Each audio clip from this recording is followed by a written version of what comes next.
Welcome to Cartoonist by Night. I am your host, Anthony Latch. I am joined here by Troy Dungara and returning guest superstar D. Brad Gibson. D. Brad, how's Oh, it going? oh yeah. I'm sorry. Hello, hello, hello. That's all right. So here we are. This is what we call the three for all. A three for all episode is when we have three Cartoonist by Night members. It went from a four-person feature to a three for all to a possible dynamic duo, we call it, and then it jumped back to we reached throughout the D Brad signal out in the sky, and he answered it, and he is back. Yep, it's a big D in the sky. So here we are with a brand new episode. What we're gonna do with the three for all is basically talk about whatever we want and draw whatever we want. And I will kick it over to my screen to kind of give you guys some time to come up with some answers because I always Okay. start with my pencil sketches over the actually last night. I was gonna say over the last couple days. It actually just started last night. I wanted to do a series of Mario drawings, so Mario professions, basically, starting with the classic Dr. Mario, and then I went ahead and did Judge Mario, and then there he is with his, I think it's the Womp, I think they call them the Womps or something like that, as his gavel. And then I did one of my personal favorites that I think I've ever drawn ever is Firefighter Mario versus Fry Guy, who is from the Super Mario Brothers 2 video game. But then here tonight, I did three sketches. We'll see how many I get done. But I did basically Big Boy Supermarket Mario, and he's got some goodies there with a flower power, banana peel, Yoshi's egg, and a Starman in the bags there. And then I did Waiter Mario with a giant mushroom, bringing that out to the table. And I went with Goomba Mario. Goomba is my favorite Mario creatures, characters. So I dressed him up as Mario and gave him a Goomba hat and all that stuff. So that is what I'm doing. Let's jump over to D. Brad. Do you have any idea when you were given the invite to Cartoonist by Night and said you can draw anything? Did something come to mind? What you're going to be working on? Um, I am going to have some warm-up sketches of things I've drawn a lot of, and so I'll do those.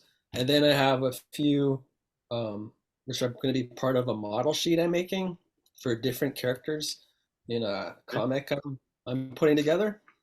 And one thing I've been trying to do is learn how to draw um, uh, people so they don't all have the same face. Kind of like I'm trying to get away from the Archie, where everybody has the same face, Mm-hmm. or three or four faces that are interchangeable. So um, I have three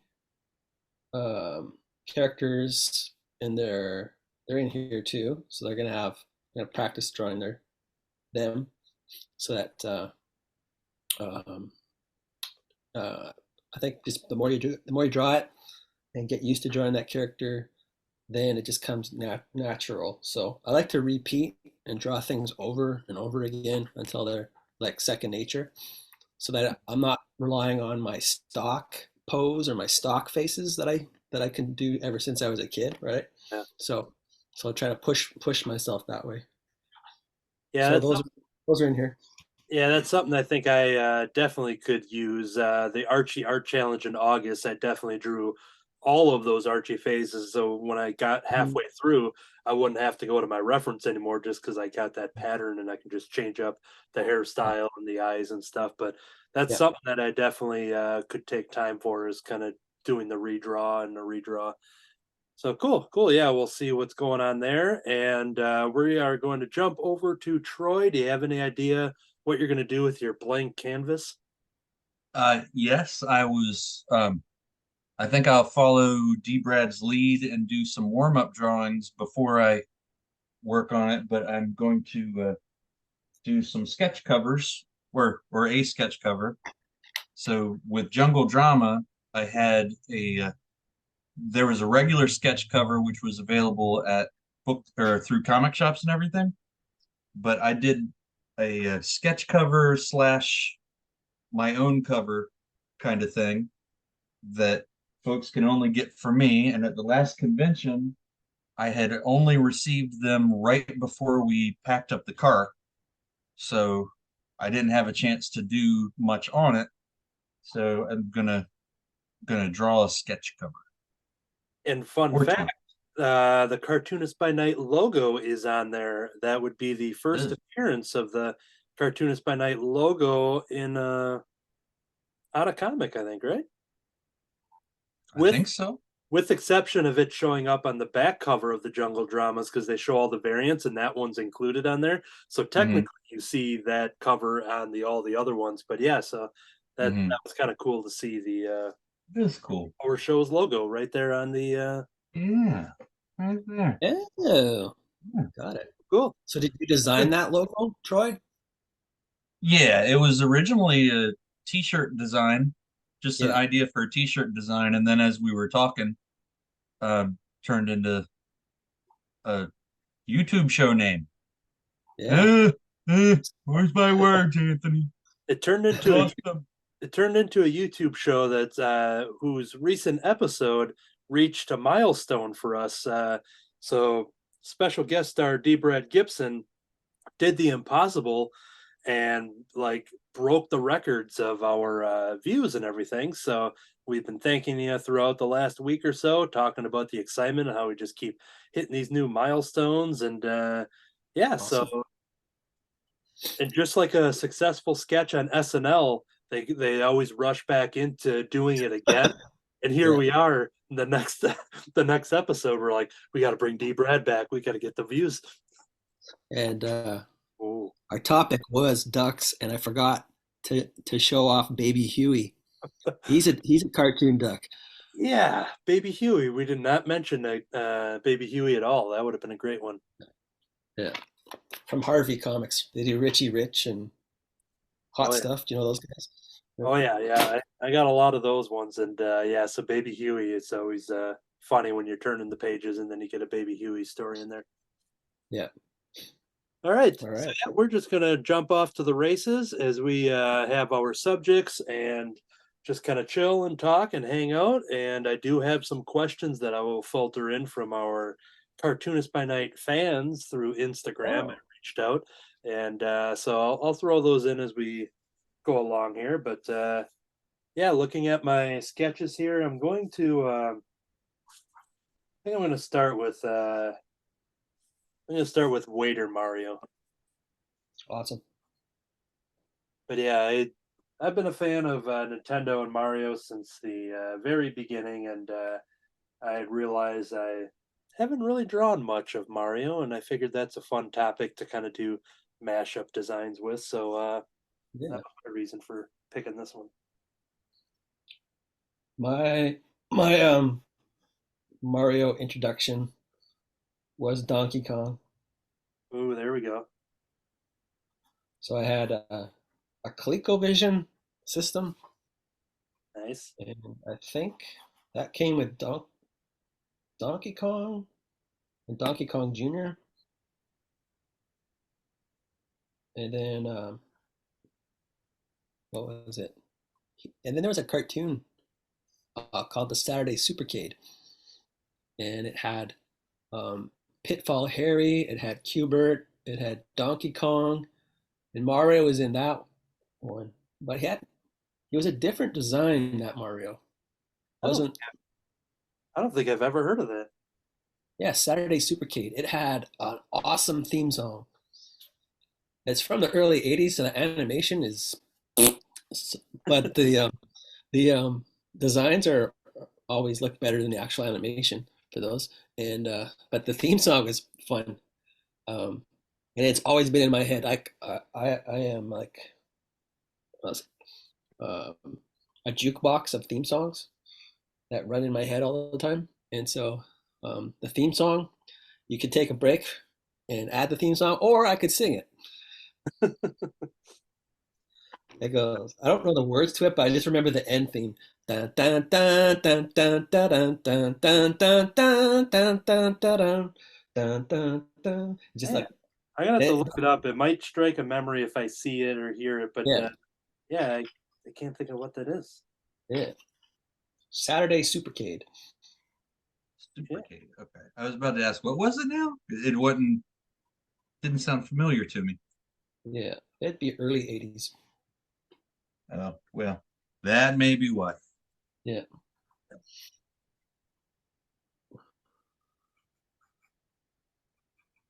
Yeah, I'm usually whenever I talk about Nintendo, I have to mention that I am a proud owner of the Nintendo Virtual Boy. Does anybody know what the Virtual Boy is? No. It is one of, or then people at home will now see the picture pop up, but it's one of their early entries into 3D video gaming, and it Oh. was all red graphics. So like back then, it was just like this is amazing. You look at it now, it's just like that hurts my eyes. It's all red. Why is it all red? And and it was a basically like a headset that was on a stand, and you had a controller that you know resembled more of a PlayStation controller than any of the Nintendo controllers at the time. I think as far as the handles and stuff go, and it was one of those that I had never gotten in my childhood, things that I've asked for but never had gotten. And then finally, when I like started getting my own paychecks and stuff, I was able to scoop one off of eBay. And I've got Mario Tennis. I think I only have one game for it. They maybe made like 30 games. Otherwise, it maybe there was like 20 games. Like I don't think they made too many.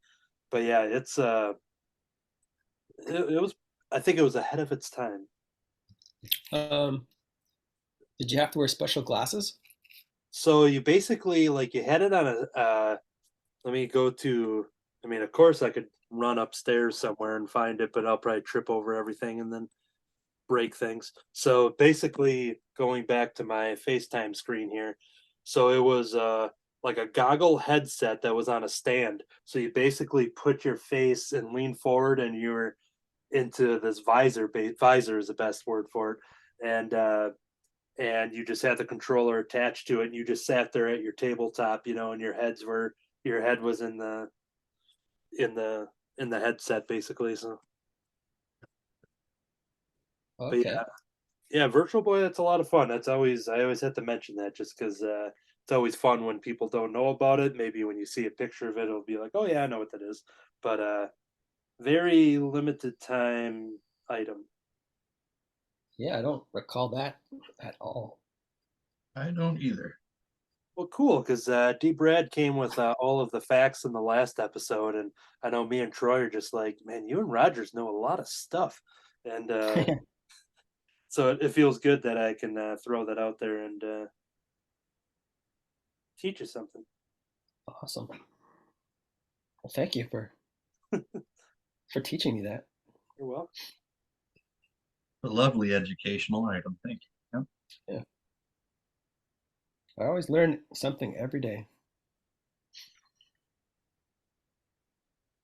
Don't I guess I don't always remember it every day.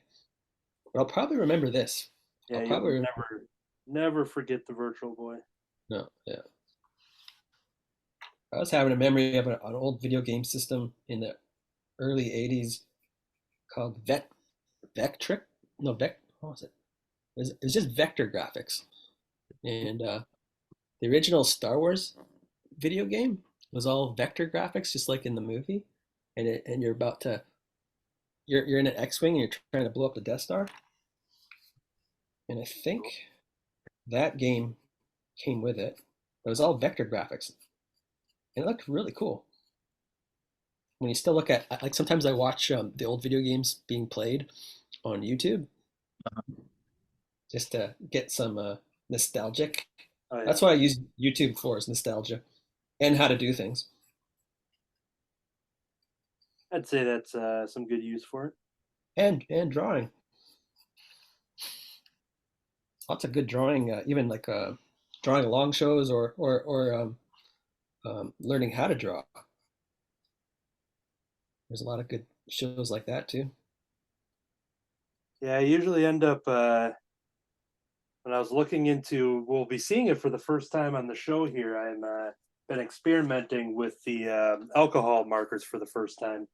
Oh yeah, I've only ever just used colored pencils and crayons and stuff like that. But so some of those Mario ones I used were all done with this set, um, which we're seeing right here on the screen. I forget what the brand name is offhand. Yeah. It says Ogili. Okay. Yeah, that looks just like the ones my daughter has. Yeah, and yeah, been doing me pretty well so far. Been Yeah, I having like those markers. a lot of fun trying to improve my color work, and it was fun making these swatches here of getting all my rather than relying on what the cap looks like and just having my swatches laid out and jumping into whatever colors I needed. And so that was something I picked off of YouTube. That's why I mentioned this, because I was looking at people reviewing them and stuff, and then I saw people making their swatches, and I'm like, that looks like fun. Yeah. Yeah, it's fun to learn something new and get better at it. Currently. When I look at some of my original drawings from when I started doing digital work, Hmm. they're terrible. Oh my. Now I can do it so fast, and it looks so much better than it did then. So it's nice to see Progression. the progression. Yeah.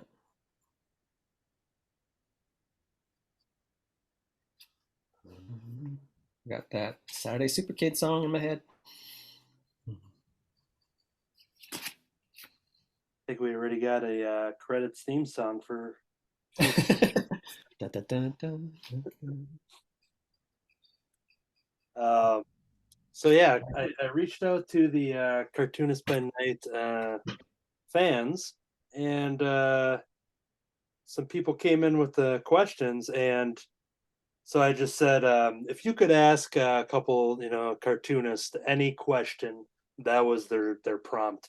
And we have somebody here. I won't say the name yet because I think you'll figure it out pretty quick. They say, "Why the heck is Matt Rogers so cool, and why would he ask this question about himself?"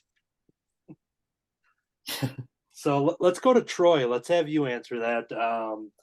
Uh, in your honest opinion, why why the heck is Matt Rogers so cool? I think it has to do with metabolism, Oh, probably. yeah, he's our Flash. Okay. So he has an amazing metabolism. He does. He's I don't know if you've ever seen him when he stands up, but he's very svelte, thin fella. Um, but he eats like a teenager. Nice. So that fact alone makes him cool. Yeah, because I remember there was a Force accident that he was involved in. Yeah. Yeah, you go back on the in the newspapers and and you can see those stories, and he kind of fits the description of somebody that was involved in that accident. So Yeah, it probably was him.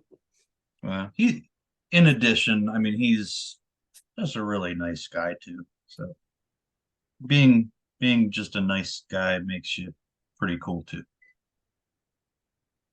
yeah, I'd say my answer for him on why the heck he's so cool. I would say, much like all of the Cartoonist by Night members and D. Brad here, that pretty instant chemistry, pretty easy to hang out with and talk to. And there's a lot of references that him and I have gotten that, we'll find ourselves having our own back and forth within the group thread. So there's a lot of stuff that we seem to, connect on pretty quick without having to, we could say a deep cut line from Clerks, the animated series, and which could go over a lot of people's heads because it was 6 episodes on TV. But then if we say one of those lines right away, we know where we're coming from. So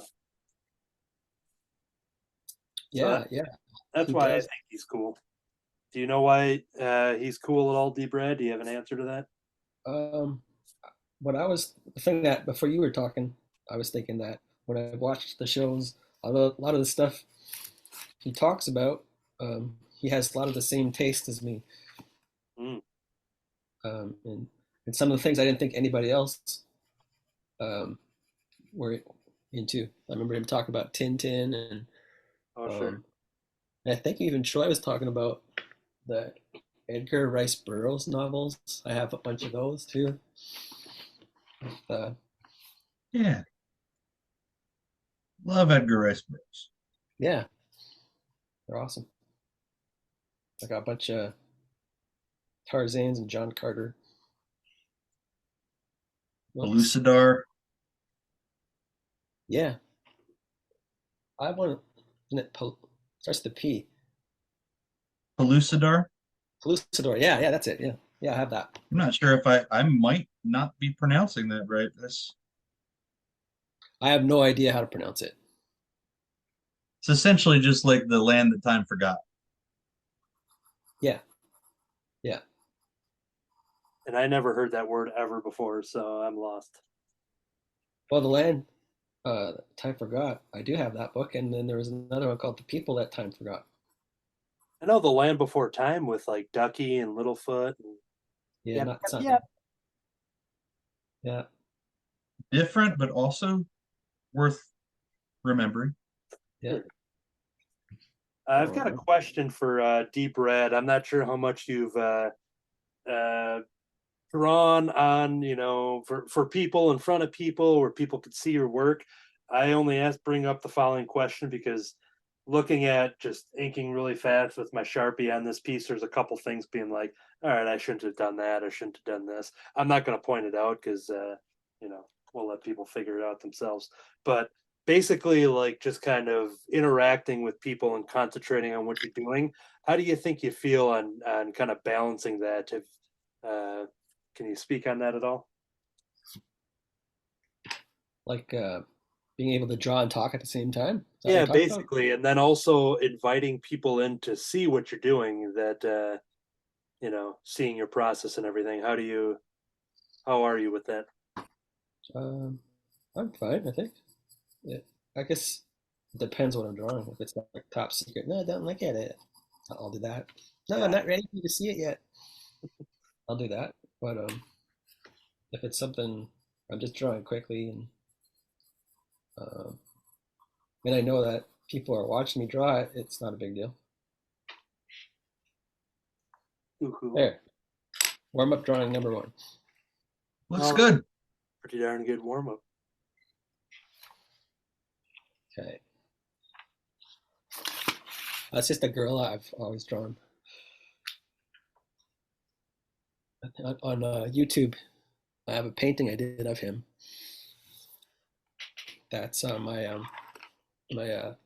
picture. Oh Right yeah, yeah. there. I've I've seen that. Yeah, Nice. this one. Probably where I was like thinking like I'm like that's a recognizable character, but I'm like maybe that's some kind of deep cut Hanna-Barbera type of thing. I didn't recognize it, but that's literally where I recognize it from is your is your YouTube Yeah. avatar. Um, like I had a book and I've been trying to hunt it down.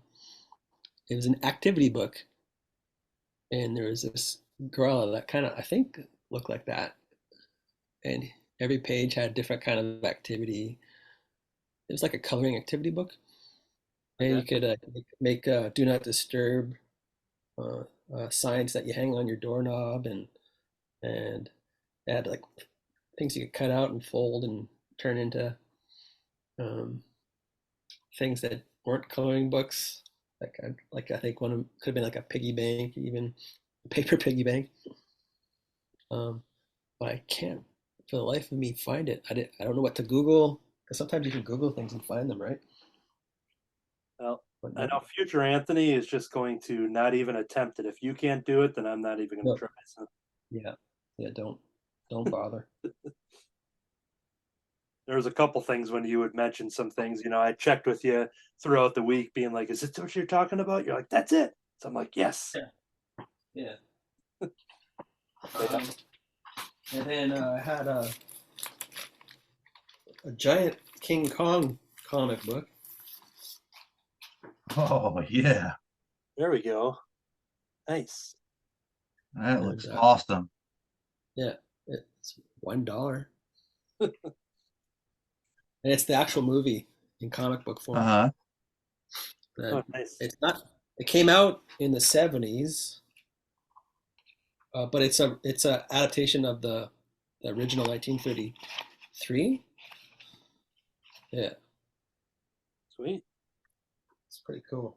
Western Publishing, Whitman. I think they also are known as Gold Key. Yeah, sounds Yeah, familiar. yeah.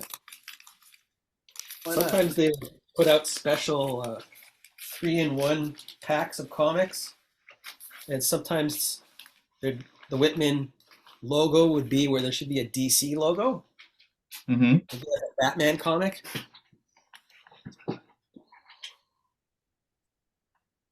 But that's how I got a lot of my comics growing up. It was before comic shops, so you just go to the grocery store and buy it, and then it would be like the beginning. No, it wouldn't be the beginning of the story. It'd be like halfway through a story, and then you never find out what happened at the end. And Right. it wasn't until I found a comic book store, and then I could get monthly um, subscription kind of things. Mm-hmm. Yeah, that's something I may have talked about on this show. I definitely have talked about it on the Crimson Cowl Comic Club, but that's how I access my comics is whether it was from the grocery store, but more from garage sales, rummage sales, yard sales, like, using all the terminology depending on where you're from. And and in that same manner too, I've talked about that of like, having a Detective Comics, have a issue 687, 88, and then you have 90, 692, 695, and it's just, but you just didn't let that stop you from enjoying them, you just, Yeah, I might be wrong about this, but I feel like there was less continuity from issue to issue back then, where like you had to read them in consecutive order to really understand it. yeah. Usually it would be a two-parter if it Mm-hmm. was a continuing story, but often it would be the subplot that would be the continuing storyline, and each issue would have its own story. And so if there was a cliffhanger, the story would already end, and then they would set up the next story in the last page. Mm-hmm. So it'd be like that. Yeah, sort of like an epilogue. Yeah, Finish one tale, get on to the rest of it. yeah. But when I was a kid, most of the comics I got were um, like Richie Rich ones. I really liked. oh yeah. And Richie Rich was definitely a lot. That and Casper, and Yeah. those are the ones that were in my childhood collection. Oh yeah. I love the art in those. And kind of talking about stories, cliffhangers, and when they're ending. I don't know if anyone has seen the television show Alias with Jennifer Garner. Yep. Uh, Yep. those episodes, I don't know if it was from the beginning. I've been wanting to do a rewatch recently, but Yeah, me too. so much that you would get the episode conclusion halfway through the next episode. So like you would get like sometimes the opening credits wouldn't even show up to like 17 minutes into the episode. Yeah. And like it was so like if you binged it, which is how I watched the majority of the show, I was Yeah. so lost on like how many episodes I was in deep just because I'm like, wait, the credits just popped up here, but I thought this episode started 20 minutes ago, and like and they would wrap something up and then they would, it just like they had a whole different system, which I thought was cool just because you never really knew when beats were going to happen. So if there were certain cliche moments and commercial breaks and things like that, they just kind of threw you off, and I really dug that about that show. Yeah. I would watch it when it was originally on, so it was I'd have to wait a week Yeah, to find out what happened. Yeah, I think I was caught up by the last season, so I'd gotten into it late and basically would just binge those seasons in basically a day and just be like, "Yep, I'm watching 22 hours of television today." And wait for my day off from work, and then I would just buy 2 boxes of cereal and be like, "All right, I'm gonna watch this whole season," and then all right, it's 1 o'clock in the morning. I guess I better go to Walmart and buy the next season real quick. And but Yeah, I did start rewatching them yeah, recently, and but I keep watching them. I'll stop once the cliffhanger is solved. So okay, I'll go into the next episode. there you go. Guys, I have got so much graphite on my hand, I can't continue Awesome. without soiling my drawing, so I will be Wash your right back. hands. Okay, Troy will be right back. So, yeah, I'll wait till he comes back and we'll throw up another question here. But I made a creative decision here where I was going to be like, all right, what color am I just going to give him a black and white outfit for the waiter? But I'm like, you know what? He still has the waiter vest and everything, but I'm going to give him his Mario color. So I went with that. And uh, that was just something on the fly. And I'm like, you know what? I'm going to commit to it. Yeah, I like it. So instead of his overalls, he has a blue vest. All right. I'm glad there's a reason why I started with this one because I think I'm really excited about the Bag Boy Mario one, and I figured I can at least get into the flow with it in this one. And so if there's any mistakes I made, that hopefully it'll teach me to slow down for the next one because I really like the sketch on that one. And going back to wherever I said it now, where did I? Here we go. Yeah, I did this right before bed last night when I did the firefighter and fire guy one. It's just fry guy rather. Yeah, I just really liked how that turned out, and that got me pumped up to draw more Mario. That looks great. I like And the idea of having the mushroom on the plate. yeah, that's what I was thinking, and I was trying to think like, all right, do I put I'm like, there's got to be a Mario object, so I'm like, all right, maybe it'll be a flower, and then I was just like, yeah, the mushroom seems like it'll be pretty good, but oh yeah, the other thing I was gonna talk about is I don't play too many video games, mostly due to time and when games became more like movies and stuff, and I Yeah, just I just couldn't commit to. I would get more enjoyment just watching the story mode on YouTube, and yeah, just right. someone, yeah, like The Last of Us. I'm like, that's a game Hmm. I probably would have played like 15 years ago, but I was much more comfortable just watching someone play it, and you know, they're not messing. Yeah. They're doing the story mode. They're not goofing off or anything like that. But I still do buy Mario games. So I just recently got the Super Mario Brothers Wonder. I didn't open it yet, and because I had it on my stack for about 2 weeks, and I just haven't had time to do it. But what's going to motivate me to play it this weekend was that I was going to hold myself accountable by showing it on this episode, and then I'm going to open the seal here. I pre-opened it so that it was, a nice smooth production here. But yeah, here we go. Opening, unboxing, and there we're done because they don't put anything else in except for the tiny game. Ooh, look at that. Got some nice world map art there in the back. That looks pretty cool. It It's is, very yeah. pretty. But yeah, brand new Mario game. So anytime there's a Mario Kart type of game, I did buy the Ninja Turtles arcade games too. But yeah, those are the only games I pretty much make time for, or I jump onto the online store and I just play a lot of Dr. Mario. Your Mario. That's going to lead into, even though this isn't a video game episode, which could probably be an episode of itself, but D. Brad, video games. Are you a video gamer? You've obviously mentioned some of the stuff from the early days of video gaming, but how about now? Are you a gamer? Um, my only game I'm involved in is Minecraft. Okay. and that's because I use it for school, Yeah. and so I'm okay at it, but I learn a lot from students. They teach me. I'm amazed at some of the ideas they can come up with. Um, uh, I I in the early days I was big into video games, like go to the arcade and and then I got my own ColecoVision, but then I kind of got out of them in the late '80s, so I missed out on the NES. But um, I played a little bit of Mario Brothers when it first came out, and then but when I really played video games um, was when Sega had Sonic the Hedgehog. So we're looking at 93 ish, Yeah, around then, yeah. 92, 94.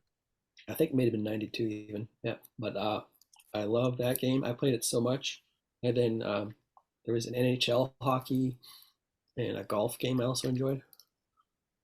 Cool, cool. And then nowadays, um, I trying to think of is there anything I've really actually played? Maybe I get nostalgic and I'll play Sonic on my iPad or on my phone. Yeah, it's definitely big into Sonic. And one, if you're a Sonic fan, have you played Sonic Spinball, the pinball game of Sonic? No. Oh, so that was on Sega Genesis as well, and that one I was addicted to. So yeah, it's a whole Sonic meets pinball game, and it was so fun. Hmm. Like But both of those things. So that does sound fun. Uh, but yeah, they're just like movies now. The stories are so what do they call it? Interactive. yeah, You get to be a character, and yeah, I definitely see the appeal of it, even though I know like it's not for me, and I lost yeah, interest, but I could see why, because the investment and the hours that you put into it, and basically when video games come out, so many people are just like, "Yep, I planned for this one. I got off this weekend. Like, don't talk to me because all I am doing from Friday to Sunday is playing this video game." And I was definitely in those modes whenever like the Nintendo systems came out. Um, when Nintendo came out with GameCube in whatever year that was, 2001 maybe, and for really no reason, because I could just probably just go like a half hour before and like get a GameCube from the Walmart. But yeah. I'm a man who loves to stand in lines and just kind of be first in line and just have that experience going Oh to yeah. Comic Cons and movie premiere things and whatever. And so when the GameCube came out, it ended up being, I want to say, somewhere around 15 hours that I waited first in line at a Walmart. And I got the first one. And what was Oh, cool about it is that I had a rotation of friends. This would have been maybe right out of high school, I think. I had a rotation of friends that would stop by, and they would buy board games like uh, whatever. I can't even think of a board game, like it's Candyland or something. They would buy a cheap board game out of the aisle at Walmart, bring it to the layaway line where I was first in line, and we would play board games and stuff. So like, and nobody really planned it. Like they weren't planning like to do like, oh, we're all going to take shifts or something and hang out with Anthony while he waits for his Luigi's Mansion here. But it ended up being, it was just cool how everyone just kind of showed up and hung out and had fun with it. And like I said, I had a friend that showed up a half hour before it went on sale, and he just walked up and got one easily. And like, I'm like, yeah, I'm like, I knew that would happen. It's just, I don't. I think I had more fun than he did. So, yeah. Well, it's nice your friends that keep you company. oh yeah, I mean, I was just hunkered down and playing whatever. I don't know if Game Boy Advance would have been out at that time. I probably had my portable stuff with me, but yeah, we just made a night of it, and I'm sure we had some lightsaber battles and stuff like that too. And buying stuff out of the toy aisles and just having a lot of fun with it. But I got a So question. I got a question here, real quick, from some experienced artist here. I I want to color in the mouth of Mario here, and I got his tongue and I got the white space. Like sometimes it just looks weird when I just do solid black. Is there any technique, or is that the way to go? Yeah, anybody have like a go-to when they fill the mouth in outside of the tongue? I'm looking at D. Brad's mouse um, Oh, sure, yeah. as reference. Maybe have just like a little edge of one lip, and then have it filled in. I don't know. I have I always have like Sure. a darker part over the tongue, and then a lighter shaded part that's in an open mouth. But Okay, like I don't the think, throat. yeah, but I don't think that Mario's mouth is open wide enough for that. Yeah, he's got the big stash going on because some of the other Yeah, drawings I've done where I'm just like, oh, I should just draw him without the mouth like this one, and the Dr. Mario, the stash hid the mouth, and that one was just. But then I did Judge Mario, and that one does have a wide mouth, but I just did a colored pencil in there because I wasn't committing to ink or anything. But yeah, that's just something that I was just kind of curious. but you can shade it. You can just shade it in, like it doesn't have to be black.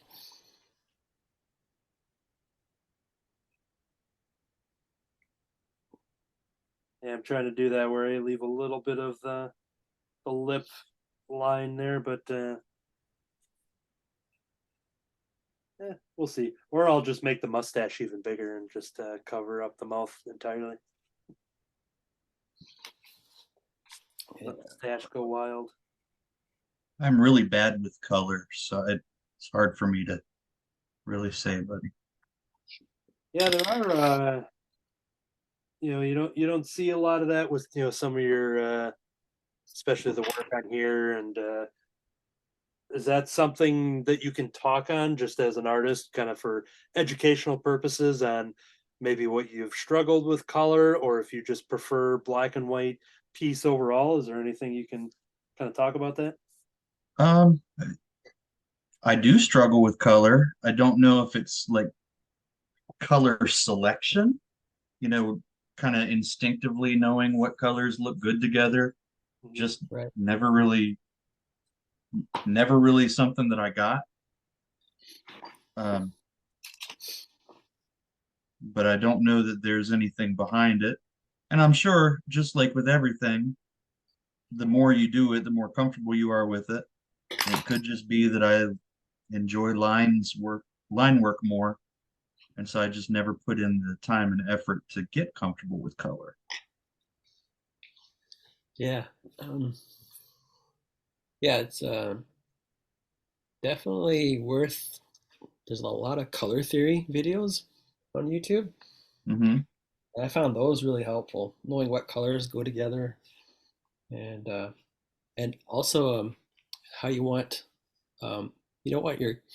This can be a problem with modern comics. I asked Steve Rude Hmm. a question. He was doing a live thing, and I asked him a question because I always thought that he kind of has like a classic style, um, Yeah.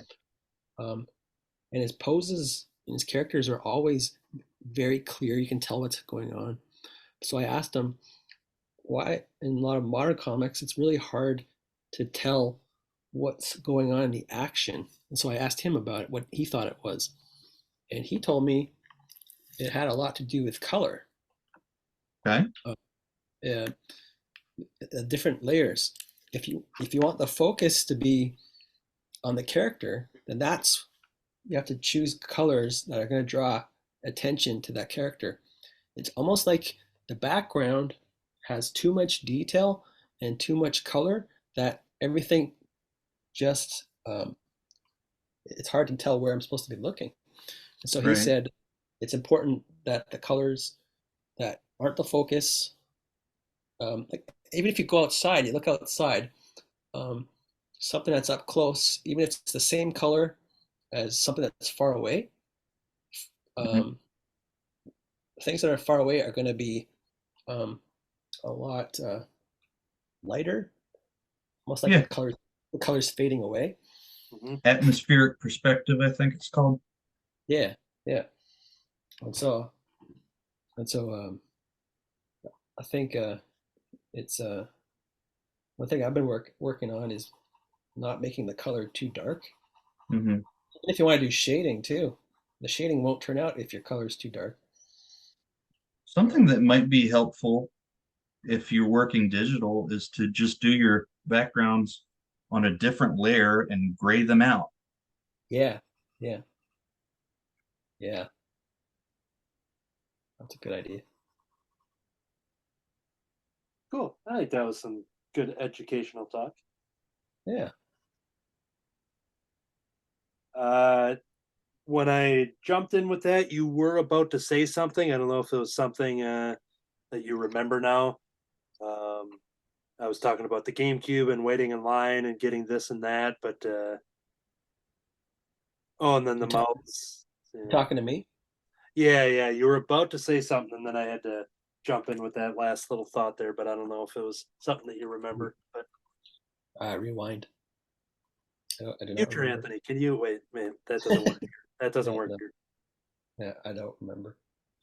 There. Yeah, no My big deal. mouse is done. There we go. Nice.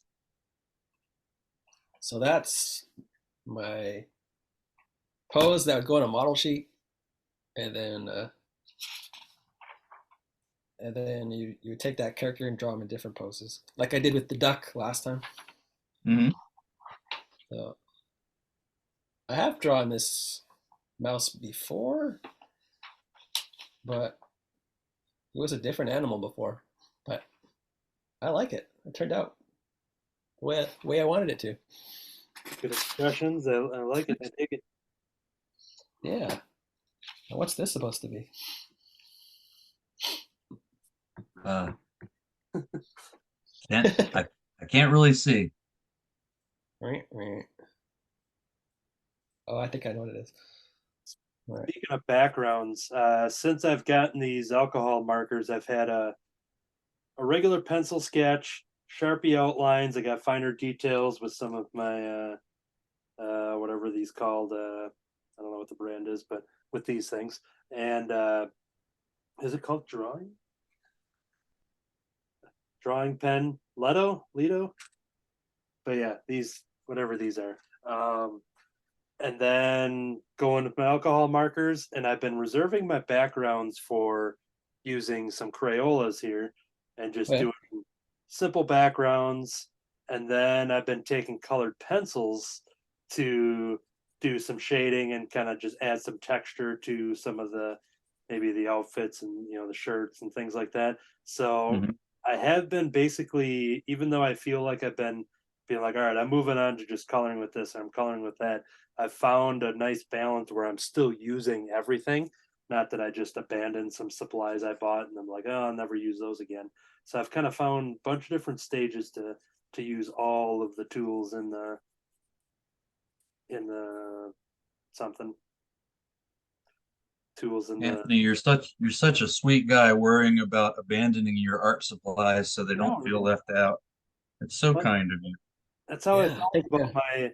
I had a bunch of construction paper from like 15 years ago that I kept staring at day after day, year after year, and then I just cut them up into four squares and just did quick $1 drawings to throw on my convention table. So I'm okay. just like, this construction paper needs to be used. Absolutely. So yeah, I like finding purpose for things. I got this at the last con that I was at. I was next to a guy named last name was Lim, Timothy Lim. Ron Lim? Okay, go ahead. No, not Ron Lim. Timothy Lim. He does a book called Common America, and he was using this. It's like a grayscale brush pen, and he said he got this thing and ended up getting rid of all of his grayscale Copic markers. Oh, really? So you paint with it. It's one tone of gray, but you lay down a tone, you let it dry, you lay down another one, you let Okay. it dry, and you end up having lots and lots of grayscales in just one thing. So, question is, do I risk ruining this drawing that's okay as is with some grayscale, or do I move on? What I do, if I'm not sure about the color, is I don't know if you have. I have a printer I can photocopy with, and I photocopy it, and then on the photocopy I do the coloring or drawing just to see how it would look. Yeah, no, I don't have that. Okay. That's a good idea, though. Yeah. I would do some things. I remember, I think I've had some conversations with Rogers where I'm like, I want to color this, but I also don't want to screw it up. And then he'll Yeah. often say, he's like, well, you gotta, do it and make some mistakes to learn and blah blah blah. And I'm like, I don't have time for that.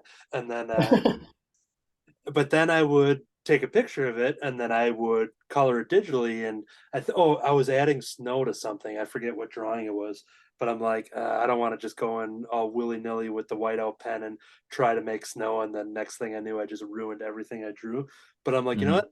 I'll just add digital snow. And then I looked, I'm just like, all right, now I have two cool pieces. I've got the physical piece, and then I had a cool digital snow piece. But yeah, kind of using that where I just kind of saw that as an example and how would it look if you did it a certain way. So, Uh, so where are we standing on maybe messing this thing up? Have you? Really, this was supposed to be a warm up. I did not intend to ink it. I just liked the pose as I Yeah. continued with it. Well, what's your experience with that gray pen? Is this the first time you've ever used it? Used it one other time. And how did that go? Went okay. But the drawing that I did it on the ink had sat for a few days before I did it. Oh, okay. So you're worried about it running. Yeah. Okay. Well, go ahead. That could happen. My expert advice is go for it. And if it turns out unpleasant to you, you do have my address and you just send it over to me. You will recycle it for me? Yeah, we have a good recycling plant in my area. And Nice. that way, I don't want, you don't need to go through that hassle, son.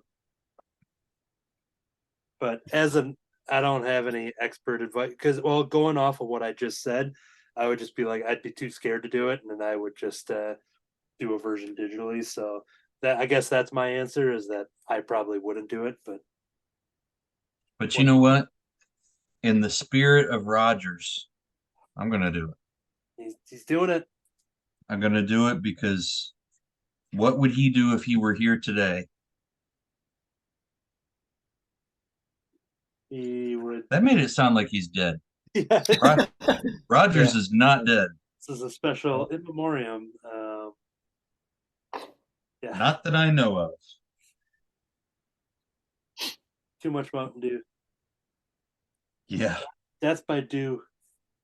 That probably is going to be what does him in. He did the do. He did what the commercial told him to do. Doing the do? What flavor is Mountain Dew, by the way? Well, like a citrus lemon. Only got nothing. Citrus lemon limey type of thing. Yeah. I guess. But then But does it taste like citrus lemon limey to you, Anthony? I mean, it definitely is its own thing, but I would say that's the closest classification, right? Right. Is there an answer to this, or?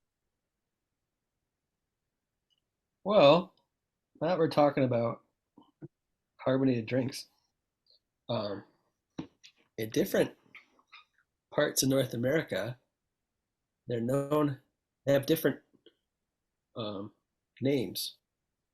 The soda pop, right? Yeah. So where I am, it's called pop. What do you guys call it? Troy, go. I grew up all over, moving around quite a bit. And some places called it pop, some places called it soda. and some places just called it Coke, regardless of what brand it was. Sure, Yeah, yeah. that's what I've heard. Yeah, yeah. And so I actually sort of at one point made a conscious effort just to call it soda pop because that covered um, the majority of the bases there, Mhm. and kind of I didn't get made fun of by anybody, for calling it the wrong thing at the Right. You wrong played it safe. region. You played it safe. Played it safe. Yeah. Yeah, I've always referred to it as soda. Right. Simply soda, soda, soda, soda. Yeah. Well, All right. I think I'm calling it on Waiter Mario. I did some corrections with the whiteout pen on some of the dinner plate and did some bolded lines, but this was basically my practice round for the one I'm really excited about. So I'm going to take some time for the Stock Boy Mario up next. So yeah, that was that one. And what I do for all of my drawings, because this will go into this is a good time to plug it. Um, all of these physical sketches. I have a convention coming up on December 10th in Madison, Wisconsin. This is my second ever convention as an artist, kind of doing maybe like a year experiment. And, it's definitely fun, but we'll Oh see yeah. how it is financially in the long run. But I'm out there to promote Cartoonist by Night, Crimson Cowl Comic Club. I do that by handing out some free bookmarks. So I do have these bookmarks here for the Crimson Cowl Comic Club, which is a comic book show that I host on YouTube and iTunes. And it's an almost weekly show, and myself and a group of friends reviewing comics every week, new and old, going through previews. Um, we have club discussions, so we all select the same book and miniseries or one shots and stuff like that. On the opposite side of this bookmark is Crimson Column Media, which is what I'm represented under at the conventions from the owner and creator David Gloyd from Crimson Cowl. And this is his drawing of all of these characters from his little short films he does on YouTube. They're all linked through That's fun. crimsoncowl.com. Uh, but what I'm doing with all my physical sketches is adding them to a book here so that people can buy. So I recently got myself a nice little portfolio for these guys. I've got giant poster prints that I did for the first con, but now, so I'm just going to show off some of the stuff that I was experimenting with as I try to do better at physical drawing. So when I did some of my monsters, my Invisible Man, my American Werewolf in London, that D. Brad was not inspired by, as we remember. If you don't if you don't get that reference, check out last episode. The Mummy, I did a Michael J. Fox Teen Wolf, got Frankenstein and a Bride of Frankenstein. Talked about Casper earlier, so there's Casper and Christina Ricci, and then we have Marjorie and Wendell from the Sheets graphic novel series from Brenna Thumler over at Oni Press. Then I did a creature series of the creature who said I love you too soon, the creature with the black balloon, I uh, love it. the, Uh, cre- the that's my creature favorite. creature who slept till noon. Uh, Okay. I did Clem from Buffy. There's the one from the Franco episode where it was a Wampa Jedi.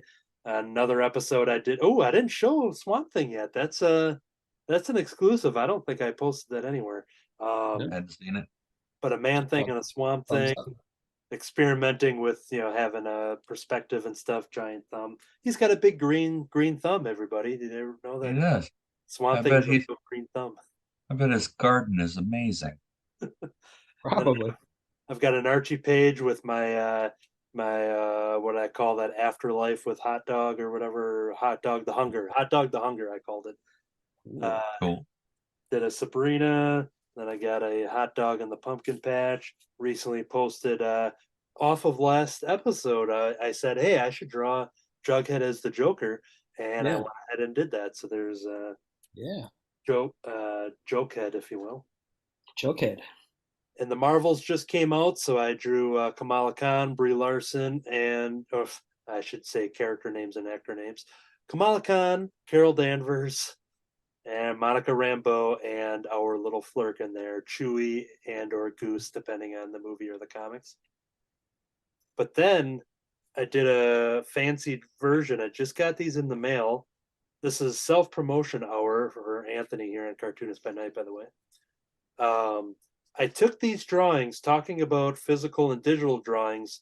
I took them and digitally I put them together and added some fancy backgrounds. I put some cool glows. I did little cutout things that are very Ms. Kamala Khan esque when she makes her fan art and store YouTube videos and stuff in the MCU.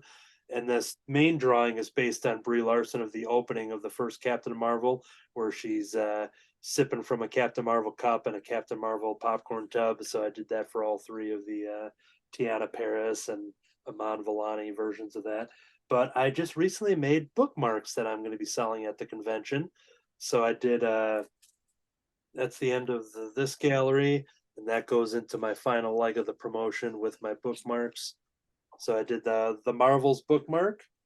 My Archie drawing that I did a while back fit perfectly as a design for them climbing up instead of a side of the building. They're This is the Adventures of Babysitting poster homage.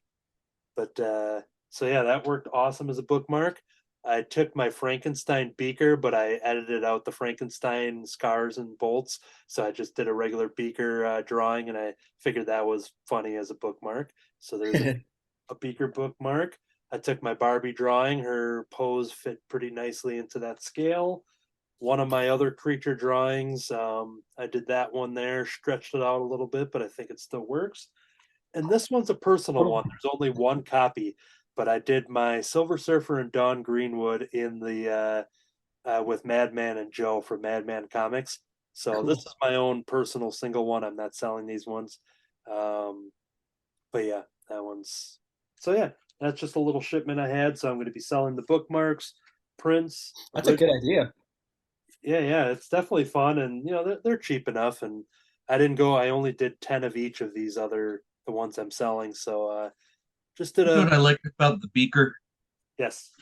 You could take an X-Acto knife and just kind of like cut along like the bottom of his nose Oh, okay. so that it Oh, sits on top of the page. hey, there we go. Yeah, it clips on there. I like Yeah. that. Yeah, that Beep, works. beep.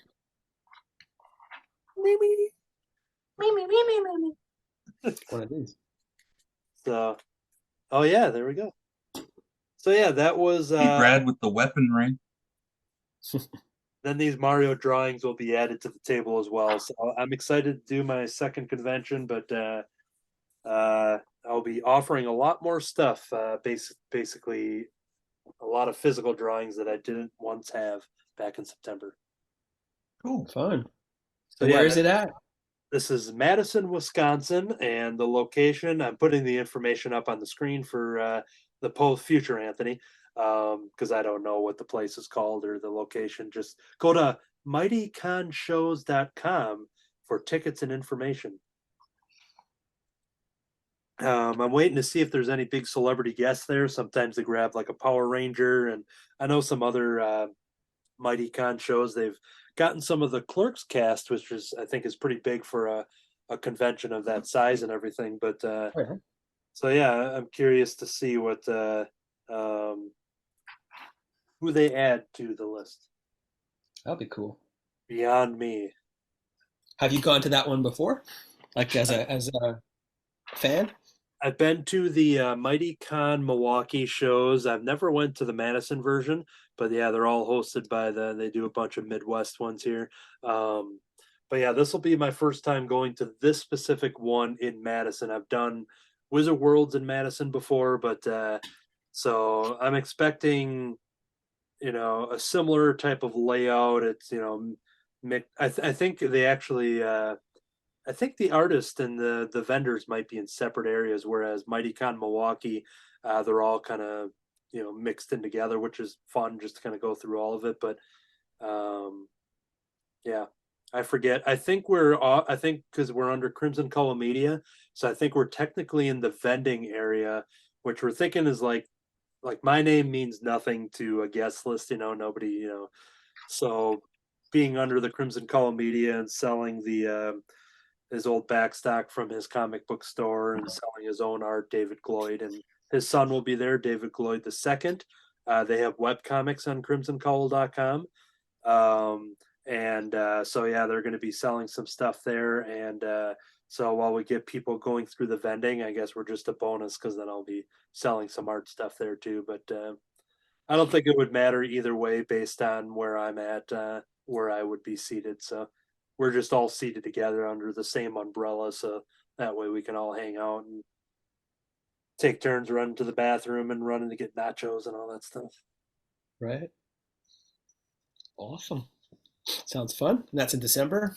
Yep. So we're under a month away. December 10th. It's Sunday. It's a 1-day convention, and yeah, I basically I'm in a pretty good spot where I just have to meet the table costs and stuff. But like I said, I'm there to promote this very show, promote Crimson Cowl Comic Club. So in a way, all of the art stuff that I added to it is all just kind of an afterthought where it's just like, oh, I'm going to be there to talk about things. So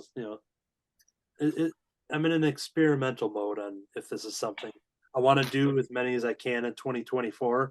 But then when it comes to 2025, to see like, all right, how did things actually roll out? Is it worth it? And Cool. oh yeah, we'll see. Cool. I can queue up another question to get some discussion here. We're seeing Troy jump into one of the sketch covers here as we're talking. We see some sharpening of the utensils going over at D. Brad's screen. So Yeah. it seems like On this one, I'm sorry. I thought you were my bad. Go ahead. I'm just rambling. So go ahead. I was just gonna say on this paper, I didn't really like how the gray was coming out. So Yeah. I'm just gonna kind of leave that as it is. I might later on go and turn that gray into black just Sure. by painting over it with a paintbrush or whatever. Okay. But for right now, I'm gonna abandon this one. I'm glad that I didn't put it like on the hair or the skin or the clothing because I'm not a fan of how it looks on this paper. So Yeah, you're in a comfortable spot, like you said, where you can still change it if it's not sitting with you. Good that's choice. right. Good choice. All right. We have a question here from my friend Katie from Crimson Cowl Comic Club, frequent commenter and viewer here at Cartoonist by Night. She goes, "You get to name a new planet. What do you call it?" Whew.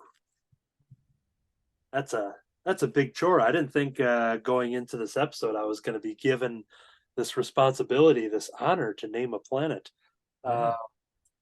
So yeah, I won't call on anybody. If anybody does come up with an answer, feel free to jump in. I'm gonna start going into my drawing as I too think about, man, I've never had to name a child before, so this is something that I'm not used to this kind of pressure of picking something that's going to be pretty permanent. Seems like there's a little bit more intimidation to naming a planet than naming a child, though, you know? I don't know. Oh, I couldn't. I mean, Howie is a good name, right? You can't really go wrong with Howie. Planet Yeah.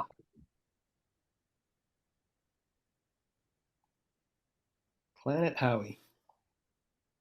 Well, I would feel that you kind of have to follow the pattern of naming them after um, the Greek gods.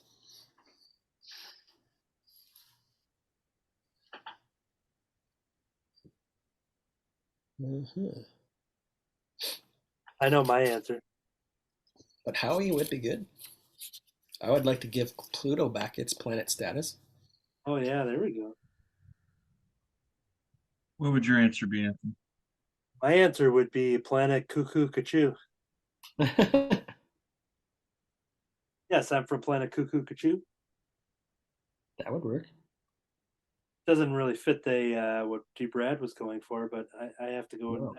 He goes one way, I go the other way. Yeah. Follow your heart, sir.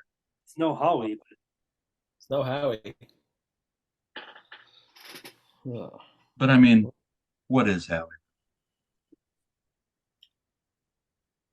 It's going to be hard to Words. compete with such a name. Maybe. Maybe. Sometimes you go like, what's the first thing that pops in your head when someone asks that question? Like kind of words association. And when you hear the word planet, what pops into your head? Galactus. Galactus. There you go. That's the name. The very first. Yeah, you'd think after eating so many planets that, like, if he just names a planet Galactus, you think he would eat that one, or you think like that's where he's gonna just, retire, and he's gonna retire on planet Galactus.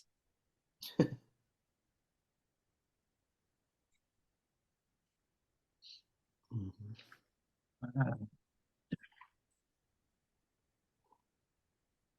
Um, one that popped in my head is kind of dumb. Is Oh, dumb. Just Planet Hollywood. That would not be a good name. you're going to Planet Hollywood, the Mhm. Planet Hollywood, sir. Yeah. Is that around anymore?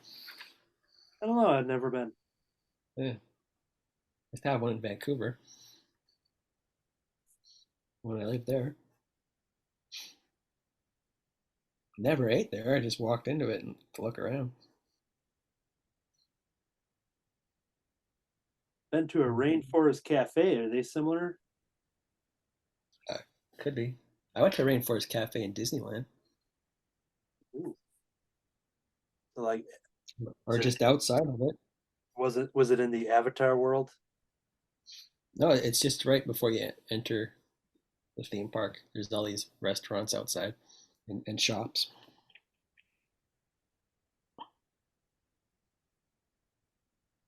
Mhm. All I right. think I learned a valuable lesson with doing this one, where just to go in with the thin marker, and I always like to work big, like bold, and go kind of fast with it. But I knew this one I wanted to really do a good job on, and I need to. I just need to ink smaller every time, and then that's something I just have to teach myself to do. Guess you can always add more thick lines, but you can't really take away from them, huh? Correct.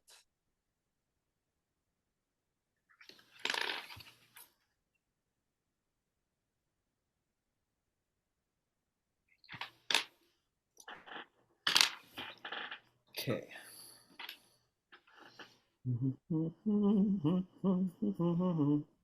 Oh, what was I going to say? I can't stop thinking about the planet stuff, and I'm I'm like feeling too much pressure coming up with a name. Can we get a new question? Yeah, because I know we have a couple more here. Um, I'm so really yeah, overwhelmed by that last question, though. But just if I have more than one question, then I don't have to focus on one question. I can focus on more than one. that makes sense. Um, hey, look at this. We have Brian Lynch from the Hot Wing of Justice. Oh, I like that guy. Yeah, he's a good man, sir. He goes, "What character would you like to work on professionally?" Ooh. Ugh. What's great about this is that no matter how many times like you kind of mention this or talk about it, like it could probably taste are changing, and you get excited about different things, and I think this could be like an ever evolving question that has a different answer anytime you ask it. Right, yeah. And I would like to professionally, everybody wants to do their own character. Sure. Um, but if it had to be somebody else's character, I would I would I would like I would like to do what is it? I like Well, I would like to do like a parrot, like you know how you can do like the fun. It's not really necessarily part of the continuity, but you do like a fun version, cartoony version of one of the characters. Hmm. What Um, character? what character would I choose? I like um,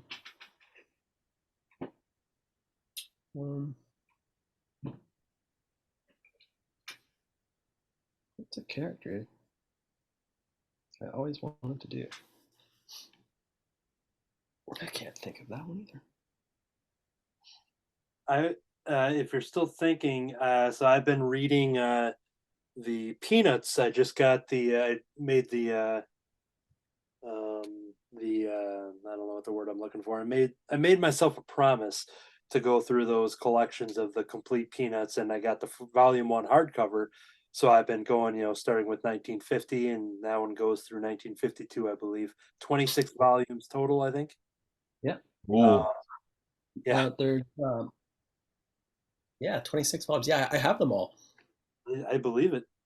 Yeah, and I'm up to 19 whatever the year before Peppermint Patty. That's what I'm up to. Yeah, so as I'm reading that, I've been watching a lot of Charles Schultz's documentaries and uh, not talking about it too much, but behind the scenes, I may or may not be developing something that hopefully can be a comic strip, a web comic strip type of thing. And so I wanted to go to one of the best that I know, being Peanuts, and I think that would be fun to rate some peanuts. And even though that's obviously something that was very exclusive to, I'm not saying I'm deserving of it because what a great thing of somebody being like, hey, Peanuts is only done by Charles, 1950 to 2000, and nobody else is going to be doing those comic strips, blah blah blah. And then I come in being like, you know what? I'm going to I'm going to follow in this. It's me just saying that would be fun to do. So Yeah, yeah, it would. Yeah, I think his rule was he he was the only one that did the comic strip, but when they yeah. made comic book versions or picture book versions, I think they still do make new Peanuts comics, like in comic book story form. Okay. they do. They have been. I don't know if they do right now, but in the since he's died, there has been. I think that they do. I mean, we have some of them, Hmm. and I think that Boom is still doing them. Right, it was Boom. That's right. Yeah. Look at that. Art Baltazar got to do a one page Archie. I forget what it's called. I have it in a collection where just a bunch of different people got to contribute and do their own take on it Yeah. and stuff. And Yeah. he got Yeah. I've seen that. I've seen that, but I haven't. I didn't buy it. good stuff. Hmm. But yeah, so I just been in a real Peanuts mood. So when it comes to Brian Lynch's question, that is the first thing that popped into my head, just being like, oh, it'd be fun to write for good old Charlie Brown. I think that would be fun, but also super intimidating. Oh yeah. Yeah.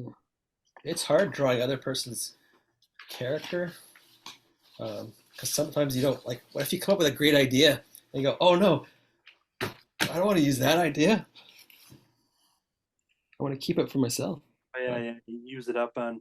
That's what I think Jimmy Palmiotti is.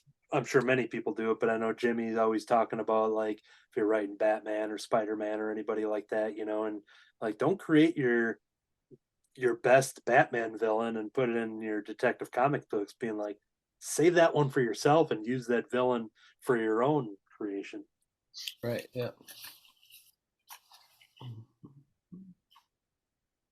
All right, I gotta go look at some flower power designs here before I get to. I think it's just a bunch of circles inside the flower here, but I'm liking what's happening so far with the inking and just staying small and letting. I forgot a Yoshi egg line here in one of the circles, um, and committing to a smaller line first. So, but before I get too designy on this flower, I gotta go look it up. Troy, anything that pops into your head about what you would like to work on professionally? Well, the one that I think of most is Spider Ham. Oh Oh, yeah. That's sort of, I think, a good mixture between my affinity for the comic books and the cartoon stuff. Like it's kind of both. yeah. Um, but That's a good one. I don't know. I say that, but I don't really draw Spider Ham that Yeah, but often. you'd learn how to draw 'em. Yeah. Done one sketch card of him, which just made future Anthony have to dig that out and put it up on the screen for people on YouTube. But I have the first issue he appeared in. and that was back in the '80s, right? Yeah, yeah. It has Ghost Rider, who's a duck. Oh, really? Yeah, and it has the Hulk, who's a bunny.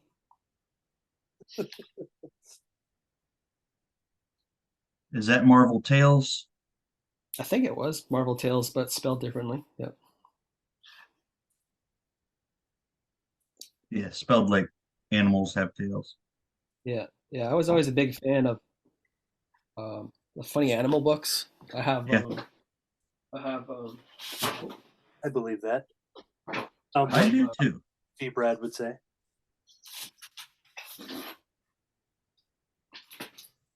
Very on brand, I'd say. Yeah. these guys. Yep. Captain Carrot. Oh yeah, I haven't read any I've Captain Carrot, but I'm very familiar. Yeah, seen it. yeah. I have the I whole shouldn't collection. say I know it. Seen So it. they're done by Scott Shaw. There's a Swamp Thing one that's pretty cool.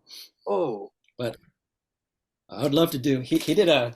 Oh, here's one of my all time favorite ones. The Bunny from Beyond.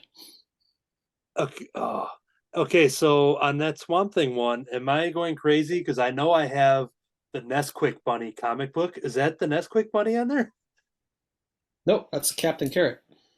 But on the very bottom. Okay. Oh, okay, okay. I guess that was when you were flipping through. I saw. Yeah, I thought I missaw that. And there's a duck. I meant to bring this duck out. Rubber Ducky is his name. He's like stretching powers. Who's Looks the like other? Duck. Goofy. Who's the other carrot character that's literally a carrot? Oh, is it Flaming Carrot? That that's who I think I was. I think that's what I was thinking of when you said Captain Carrot. So then when I saw Oh, that bunny on there, because I do have a Nesquik, the Nesquik bunny comic book. Um, oh yeah. yeah, Yeah. I think You it's can like stand away from it.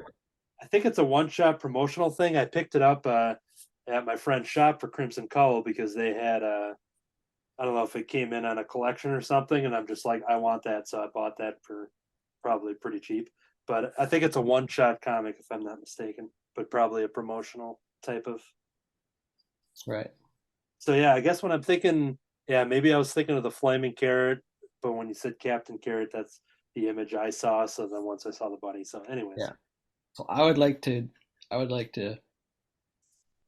do Captain Carrot revival. They've done some, but they've made it more realistic looking. Hmm. ooh, I thought of a. So I want a comic strip answer, but now I'm gonna go with like a comic book superhero answer. The Tick. Oh yeah, Oh, heck yeah. that Yeah. was a Heck yeah. funny comic and funny show. Uh, every version of that show, from the animated series to the live actions, and I there's not a like the Ninja Turtles. The Tick is something where I'm just like I like everything, every different version they've thrown at us. I've The really right angle. Right, right yep. there. I think that's right. I have to get the right angle. Oh, nice. Who's that? Can draw another face that does not look exactly like that one. So that's once again just something out of your brain, just being like, I got to draw something different than Archie faces. Yeah. I didn't quite do her nose right. Okay. Erase some of my lines, but yeah, so far I've got my inking stage, round one, I should say, of my stock boy Mario with his flower power. There's a banana that's sticking out, which, by the way, it was in my background here, but I do have a Mario Kart plush banana here. I wanted to, because I have a video game room, all of like all the old systems and games and stuff that I've had over the years, and I wanted to buy just like 10 of these bananas and like a couple of the plush turtle shells and stuff like that, and just leave them on the floor, and just like that's part of the aesthetic for the video game room, is just all of the items that you try to dodge when you're in a Mario Kart race. So. Pretty cool. Okay, so let's jump into another question here. We have one. This is from Maddie Comics, comics with an X, over on Instagram. Maddie Comics. Maddie Comics had a question for some cartoonists. Sorry. Maddie Comics goes, "How do we make money?" That is the question. How do cartoonists make money? Oh. Um, well, I'm wondering if Maddie Comics is a guy I know. Yeah, you do follow him. Okay. So I do know him. I don't know him Buddy, personally. I wish I knew. I think you gather all of the loose change. Oh, wait, that was a. yeah. Can I say who I think it is? What do you think it is? What? What do you think? Who What? Maddie Comics is? Is it Matt Miller? I think that's his name. Okay. Yeah. He's awesome. Yeah, I follow him through. I'm sure it became through your socials and such, but um, yeah, but yeah, this is the first interaction I saw there, because we got a couple of the repeat people, which is always awesome, obviously. So it was cool to be like, hey, you got someone new chiming in. Cool, cool. He So I think how I make money as a cartoonist is by making everything really cheap at a convention table, and just hope that somebody buys something, and then I can meet a table cost, and then I can go home happy. But my stakes are very low.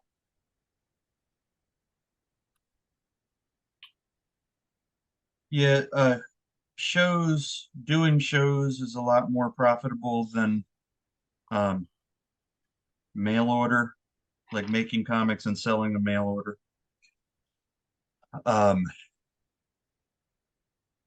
hmm,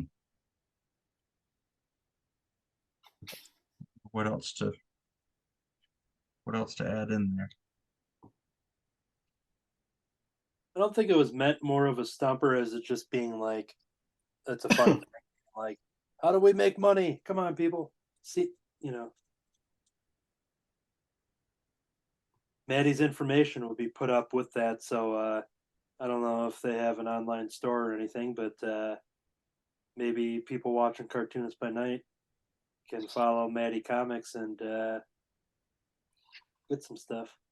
He's very good. He's done some kid slapshot stuff for me. He has he's collaborated with me before there was even kid slapshot, back when it was just regular old slapshot. Okay. Um, I'm gonna feel terrible if it's not the right guy. All I know is that you do follow the one that submitted the question, so Gotcha. because I went to the profile, and then your name popped up as a fellow followed by person, and mostly because, like I said, that was a new name to pop into the feed. We have a couple more recognizable names that I will be getting to in a second here after I finish this round of face, so I don't have uneven dried skin tones on Mario here. So I've done that where I did something and then I put it down, picked up the phone, then I went back to it, and then I could just see where I left off, and it just kind of dried differently. Mhm. All right, there we go. Yeah, I'm really gonna. I don't know. I should have figured this out a long time ago, but I gotta use this trusty uh whatever this one is here, 1.0. Yeah. So 1.0. going to the questions again. Let's see here. Our next one here is from Eric Wolfgang. Oh, Hey, I Wolfboy like that kid 21. too. Wolfboy21 over on Instagram. Uh, Here we go. If you were on vacation and saw your art on a bootleg T-shirt, would you comp it? Would I what now? I didn't read these ones ahead of time. Would you comp it? COMP. Would you comp it? Is that basically just like letting them, kind of like the Simpsons guys, where they just, or Matt Groening just kind of likes it and just kind of buys, or just, yeah, I don't know. Would you comp it? um, Eric's laughing at us right now as we're just like, wait. I The way I interpret that is that we're on vacation, and let's say I created this stock boy plumber guy here, um, stock boy by day, plumber by night, plumber by night. New episode of Plumber by Night. Uh, Nice. let's say I created that character and I saw that image on a tote bag when I stepped off the plane into onto Hawaii or whatever, and I was just like, "Hey, what's going on there?" It'd be like, "Hey, that's cool. This is my famous thing, but you made some random tote bag. Hey, I created that character. Why don't you just give me that tote bag, and I'll let you go about your business, and good luck making your tote bags." That's kind of how I read the question, just being like, assuming my character is famous enough to the point of a Super Mario or a Simpsons, where I'm just like, whatever, do what you want to do. But obviously, let's take it at like a kid slapshot level. That seems like it'd be like, all right, you got to do something about that, right? We'll find out from I Troy. mean, the guy selling it probably doesn't have any knowledge about any of that. Yeah. So if I'm on vacation, I would probably get the information um, for whoever made it and contact him at a later time. But I'm not going to hassle the guy that's like working the booth, you know, working for minimum wage or whatever. I'm not going to hassle that guy. But I might look into it at a later date. Okay. Okay. yeah.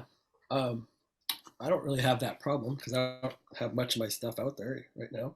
But my Yeah. all-time favorite um, learning how to cartoon book by Preston Blair. He was Hmm. he used to do Hmm. Tom and Jerry cartoons, and he worked on Fantasia and for Disney. And this Hmm. bulldog is this, I see a lot of schools using that. So they, and Really? even before the internet, I've seen this bulldog get used without permit. He's of course long dead, but I see that one a lot. And recently in my town, I saw in a truck this vulture. Oh, sure. Yeah, so a lot of Preston Blair's drawings get get used for usually it's not a big company. It's like a independent person who was just looking for a cartoon or a school looking for a bulldog, and that's what ended up popping up in their search. Yeah. But I remember when Ninja Turtles came out, I think the first T-shirt I bought was probably a bootleg. Mm. Probably wasn't official. Ninja Turtles. What is that? Yeah. And then same with a lot of the Simpsons when they first came out with all the merchandise. A lot of that was bootlegged. I think there's a lot of bootleg stuff still going on to this day with artists like the t-shirt companies. They'll post to fan groups, and they use images that they didn't have permission to use. Hmm. So yeah, I don't know what you do about that. You just write them a letter. Hey, that's mine. Troy, if I showed up on the next Cartoonist by Night with a Kid Slapshot shirt that I made, and then I put on my Instagram just saying, "Hey, I'm selling Kid Slapshot shirts." What kind of conversation do you have with me? Hey, buddy, that's cool you did that. What's my cut? Yeah. They'd be like, uh, I don't know. You know what? Um,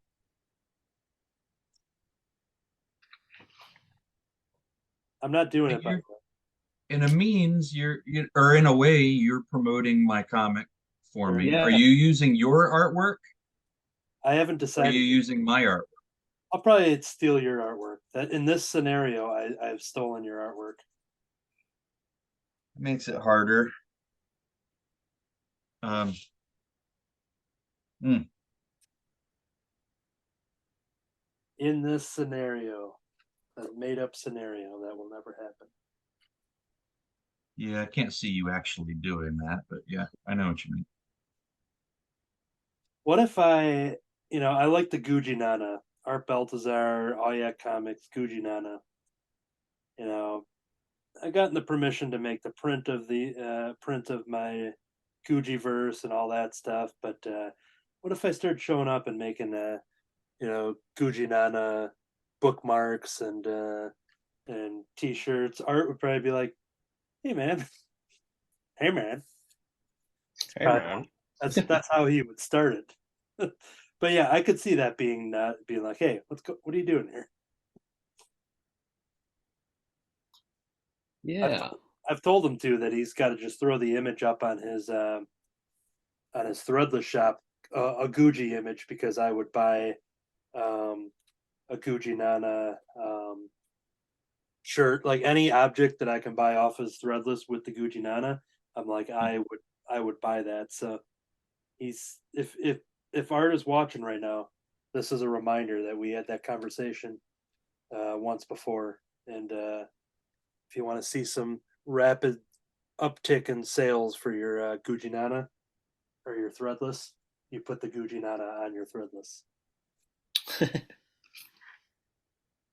Where's my Gucci Nana, Balthazar?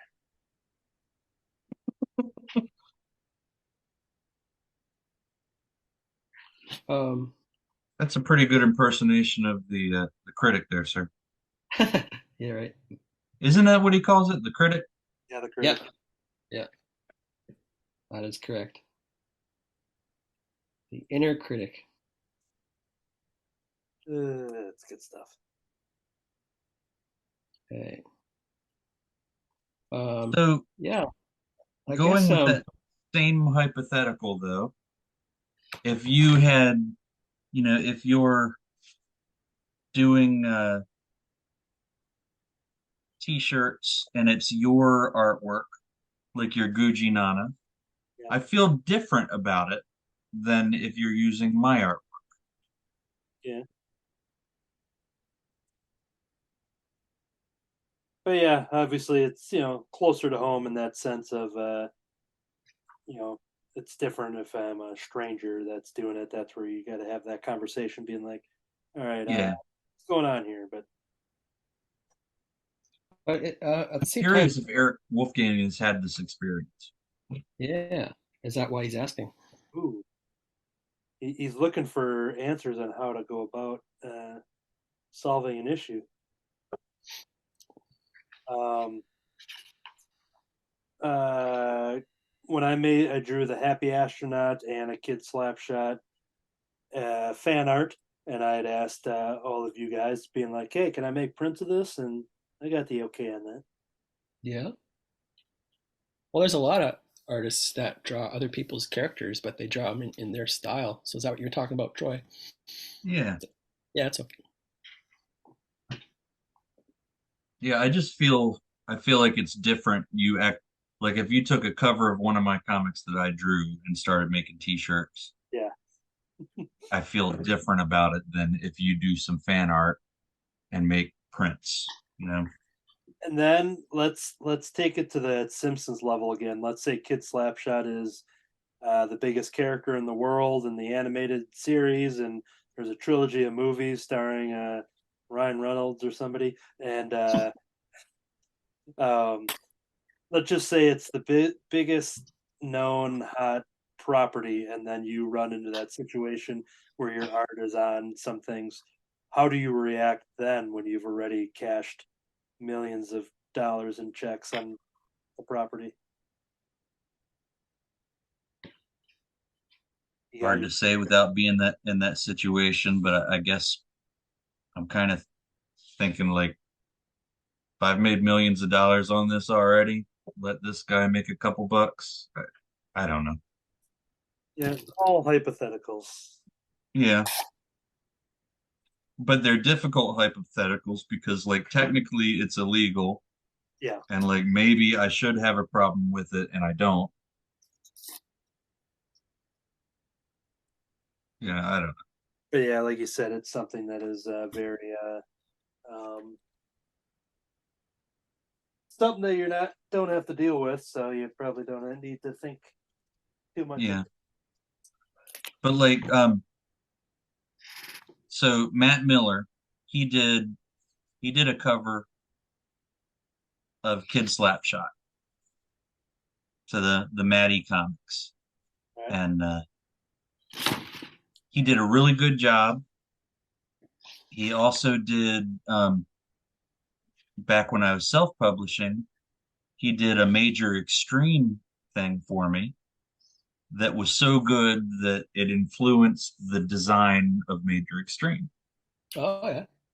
So um, if he were to make prints of either of those things and make a fortune off of those prints, I would have absolutely no problem with him doing that. Um, and honestly, anybody that did a cover for me wanted to do a print of the cover that they did. I have absolutely no problem with them doing that because they're promoting my artwork or they're Yeah. promoting my character in that. Um, I don't know. Uh, Depending on where my hand was, we heard a little noise when you started that story because I jolted a little bit and I got a little red dot there on his skin. But I think I might be able to add in some hair kind of peeking out of underneath the cap there. Yeah. Hmm. To, but I'm gonna wait till the very end to do that. But also, like, I don't know if you'll see it on the show, but when you started that story, I was just like, ah, and then all of a sudden I'm like, crap.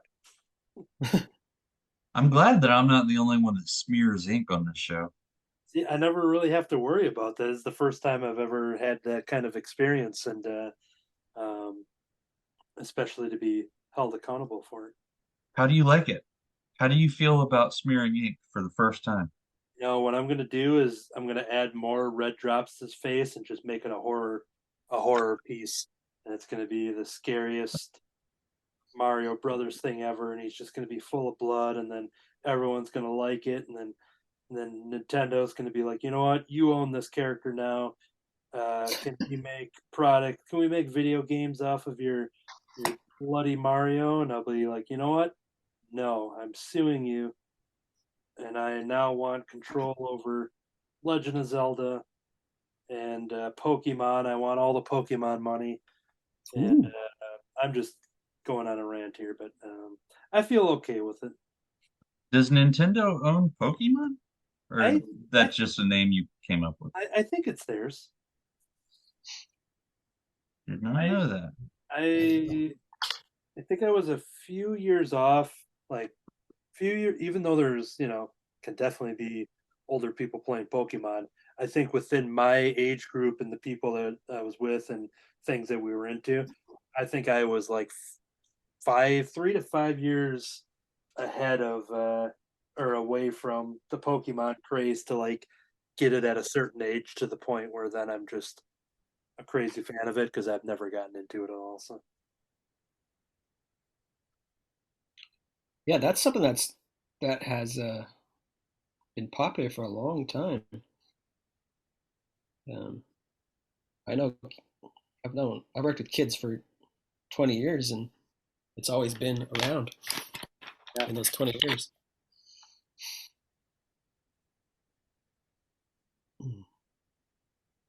Pokemon? Yeah, Pokemon. Oh, I remembered something I was going to say back when you're asking about the soda and the pop thing. Yeah. Um, One of my favorite movies, written and directed by James Gunn, is called Slither from 2006. Uh, Yes, right? what's that? Yes, I've heard Oh, of it. Yeah.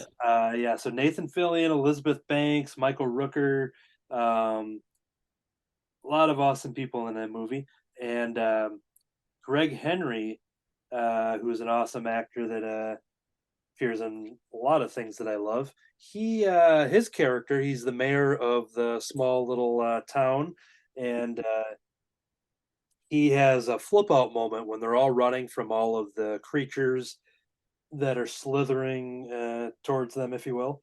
And he opens up his lunch pail and he's kind of getting kind of frustrated and he's just like trying to find something, be like, what is going on? And he's just like, it's like, where's my Mr. Pibb? They're like, what are you Oh talking yeah. about? It's like, where's my, and then he starts, I think he throws in some swear words and stuff, and he's just like, and he starts just flipping out in the middle of like a life or death situation, running away from these alien monsters. And it's just like, he's like, where's my Mr. Pibb? And he just goes, it's the only Coke I like. And and that's when Troy mentioned about saying Coke is kind of a universal term, and that popped in my head, and that was Hmm. like 25 minutes ago, and I'm glad I remembered There you go. Right on. it. But I still have not thought of a planet until now. Oh, do you have a name now, or you just Pib. remember you have to think Pib. about Pib. it? It had Pib? Planet. nothing to do, it had nothing to do with your story. Total coincidence. Yeah, total I'm, coincidence. I'm crying shenanigans on that one. Derivative works. I'd go to Planet Pib. That sounds pretty cool. Yeah, Planet Pib. I love That's Mr. Pib. Boys, I don't think I have any more in me. all right. Meh. Well, I can share the one that I drew the other day, are you saying drawing wise or recording wise? drawing was. Okay. Because we are reaching about 2 hours, so we're probably going to kind of get towards the end, anyways. I have a little bit of Cool. coloring to do, but kind of want to That talk one, about. that one's used a gray pen on. Yes, that same one. This is smooth Bristol board. Yeah, it turns out It really worked. well. Yeah, Yeah, it worked really, really well on the smooth Bristol board. yeah. On So the does it depend on this the is paper? this is really cheap watercolor paper, Oh, and one side is watercolor paper and the other side is smooth. yeah. And I thought because the back side is smooth, it would work well, and it did not. Oh, okay. The backside is smooth, is what Troy just said. Yep. You can order your T-shirt on Threadless. The back side is smooth. I didn't even catch it. Somebody send out the D Brad signal. Yeah. Yeah. Be a good Perfect. bumper sticker, though. The backside is smooth.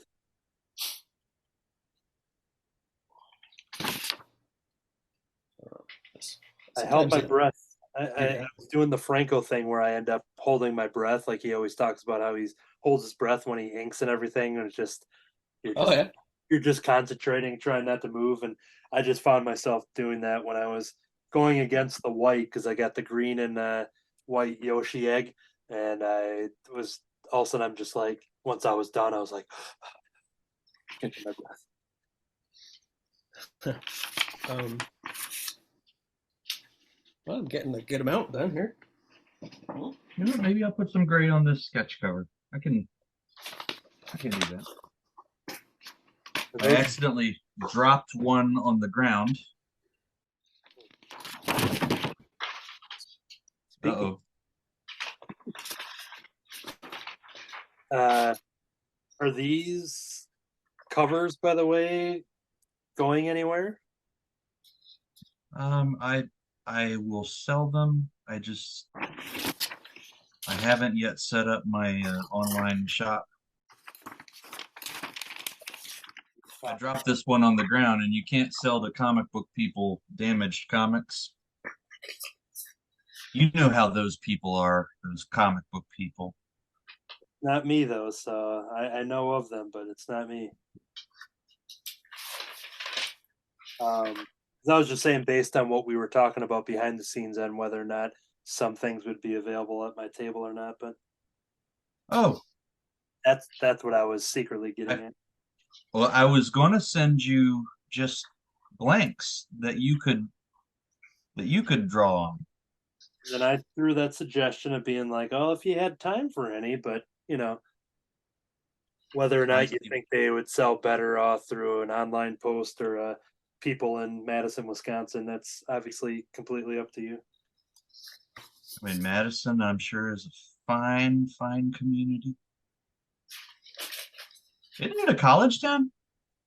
It's a big college town. It's the state capital, and it's a pretty big deal.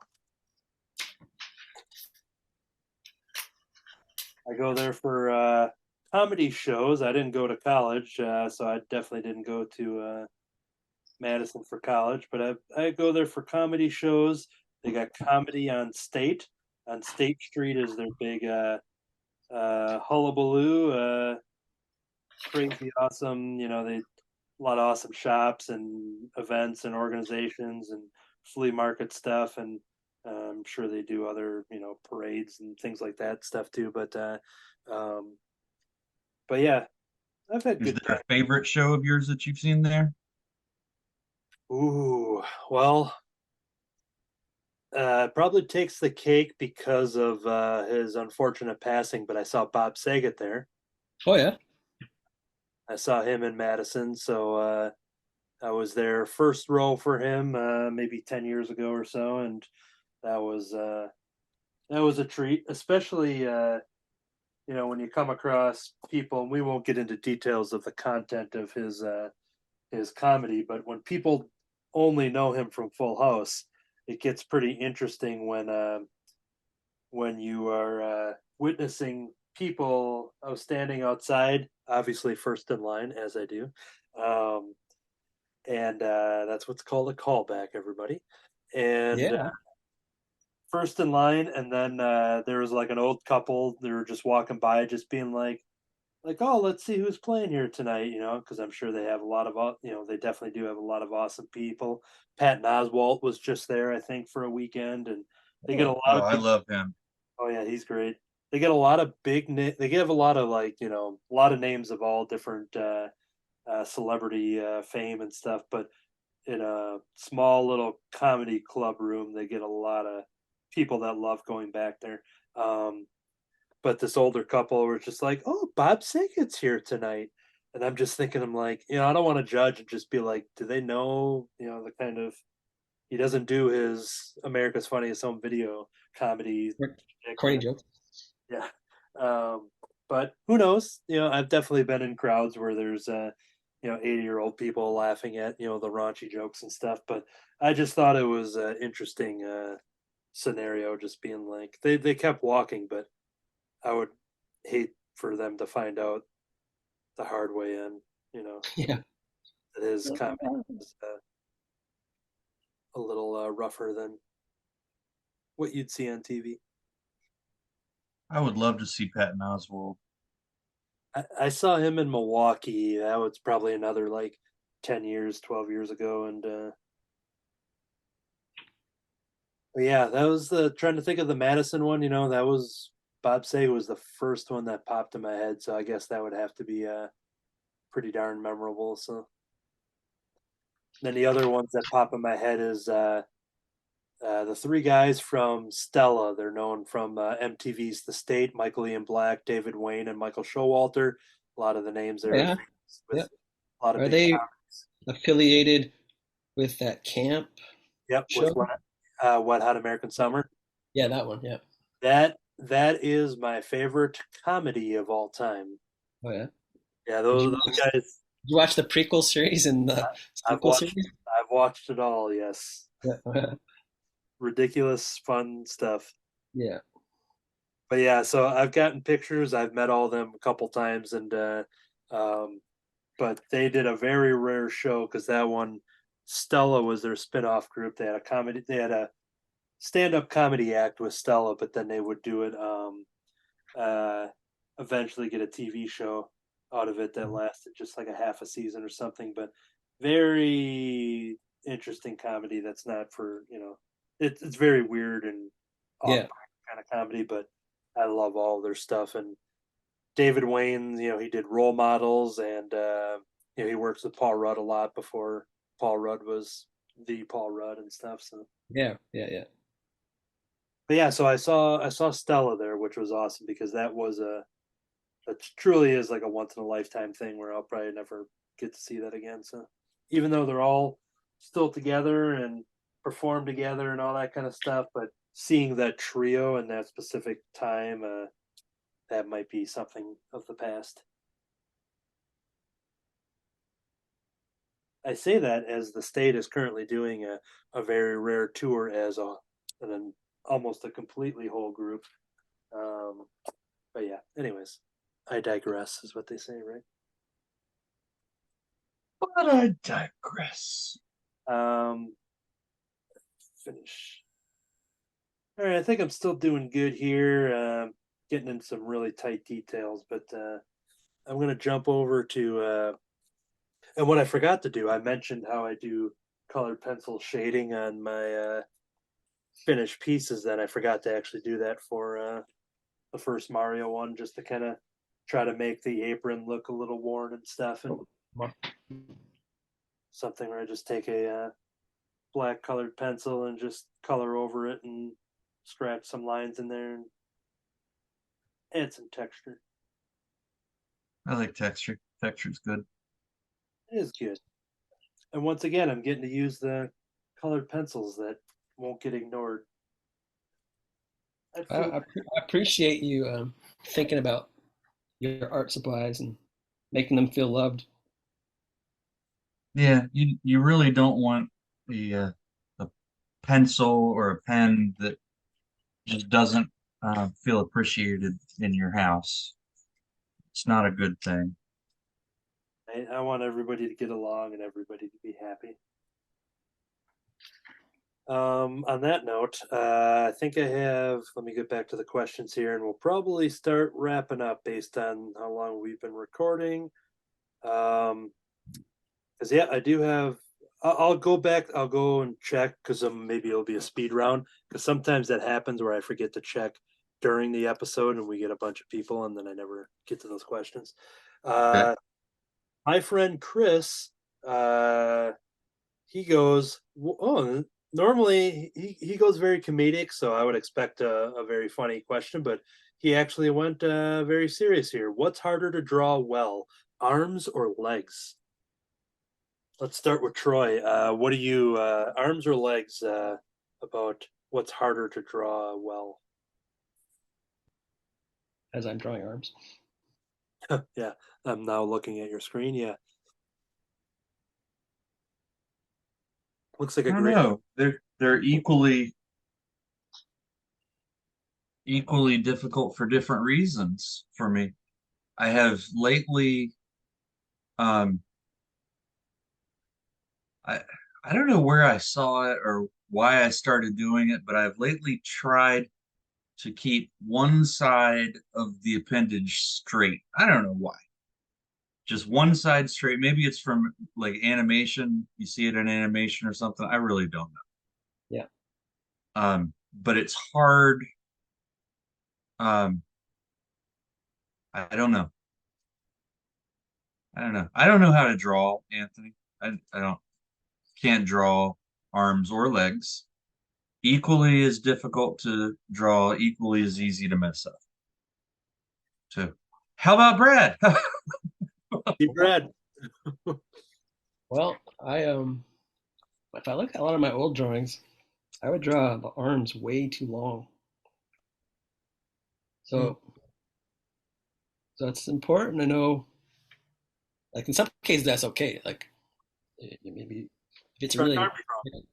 if it's really cartoony guy, or you want to stretch their arms, go for it and all that. But if you want it to be a little more realistic, you got to watch those arms because they look sometimes if they look too long. Like even if they're like up and they're too long, I always think about when I look at arms that people have drawn. I go, what happens if they put their arm down? That arm's gonna go way past their knees, and they're gonna look like a gorilla. So, Well, um, and when so you, yeah, when you mentioned long arms, I had two drawings that came to mind that I did. One of them, our friend Daphne, she bought one, but I have a Betty sketch card, and one of the arms is just kind of really stretched out. Um, and then I have this one I can get away with, but my Janice the Muppet, which I think I did on one of the episodes here. yeah, Uh, I think the sketch card version is pretty crazy, where the long, the arm is just extra long. But in that sense, she's a Muppet, so that you can play with that. But when I did a digital take on it, I brought that in and shortened that arm a little bit. So it uh, sounds like maybe D. Brad is better at legs than arms, maybe. legs. Well, I think the hard part about legs is the feet. So Yeah. the feet, knowing, I guess in poses, knowing where to put the legs. Like a lot of times, well, the legs are probably the thing that's going to get cut off the most. It won't show up because um, it won't show up because you have like you're focusing on the face, right? Usually for drawings, so the legs are going to be um, cut off probably most often. But I think I'm okay with drawing legs. Depends. I've been learning how to draw the basic shapes of things, and so as long as I can get when I do a leg, basically all I need is the that part, uh, this part, and then the foot come in eventually like that. So you got to get that kind of right. Yeah. So there should be a little bit more. It's just like basically two shapes that you're gonna have. And the arms, I have like three. I have the shoulder, and then you got like the bicep area, and then you got your forearm, and then I do kind of like a glove for the hands and fingers. So that's my arms always have that in them. About I'm studying Bruce Timm, and he combines these two parts. He combines the shoulder with this, so he actually just has two parts for his arms as well. Yeah, I can see that. Yeah. Um, so I drew. Oh, that one nose is a bit too close to the lip. I think Okay.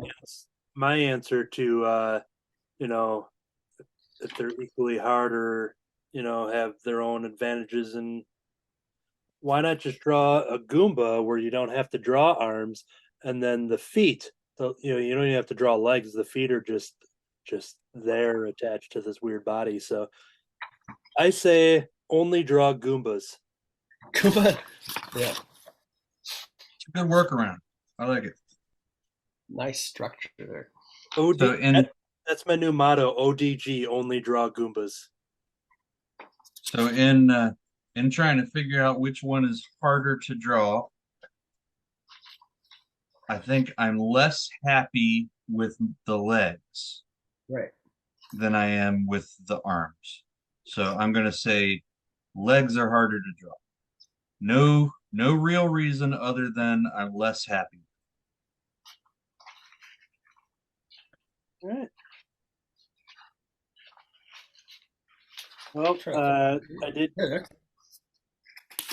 check it. I didn't see any other questions come in, so we've special thank you to all of those that had submitted those questions. They were fun, they were educational, and thank you for reaching out to us when I reached out to them, and it helps build the show. So thank you very much.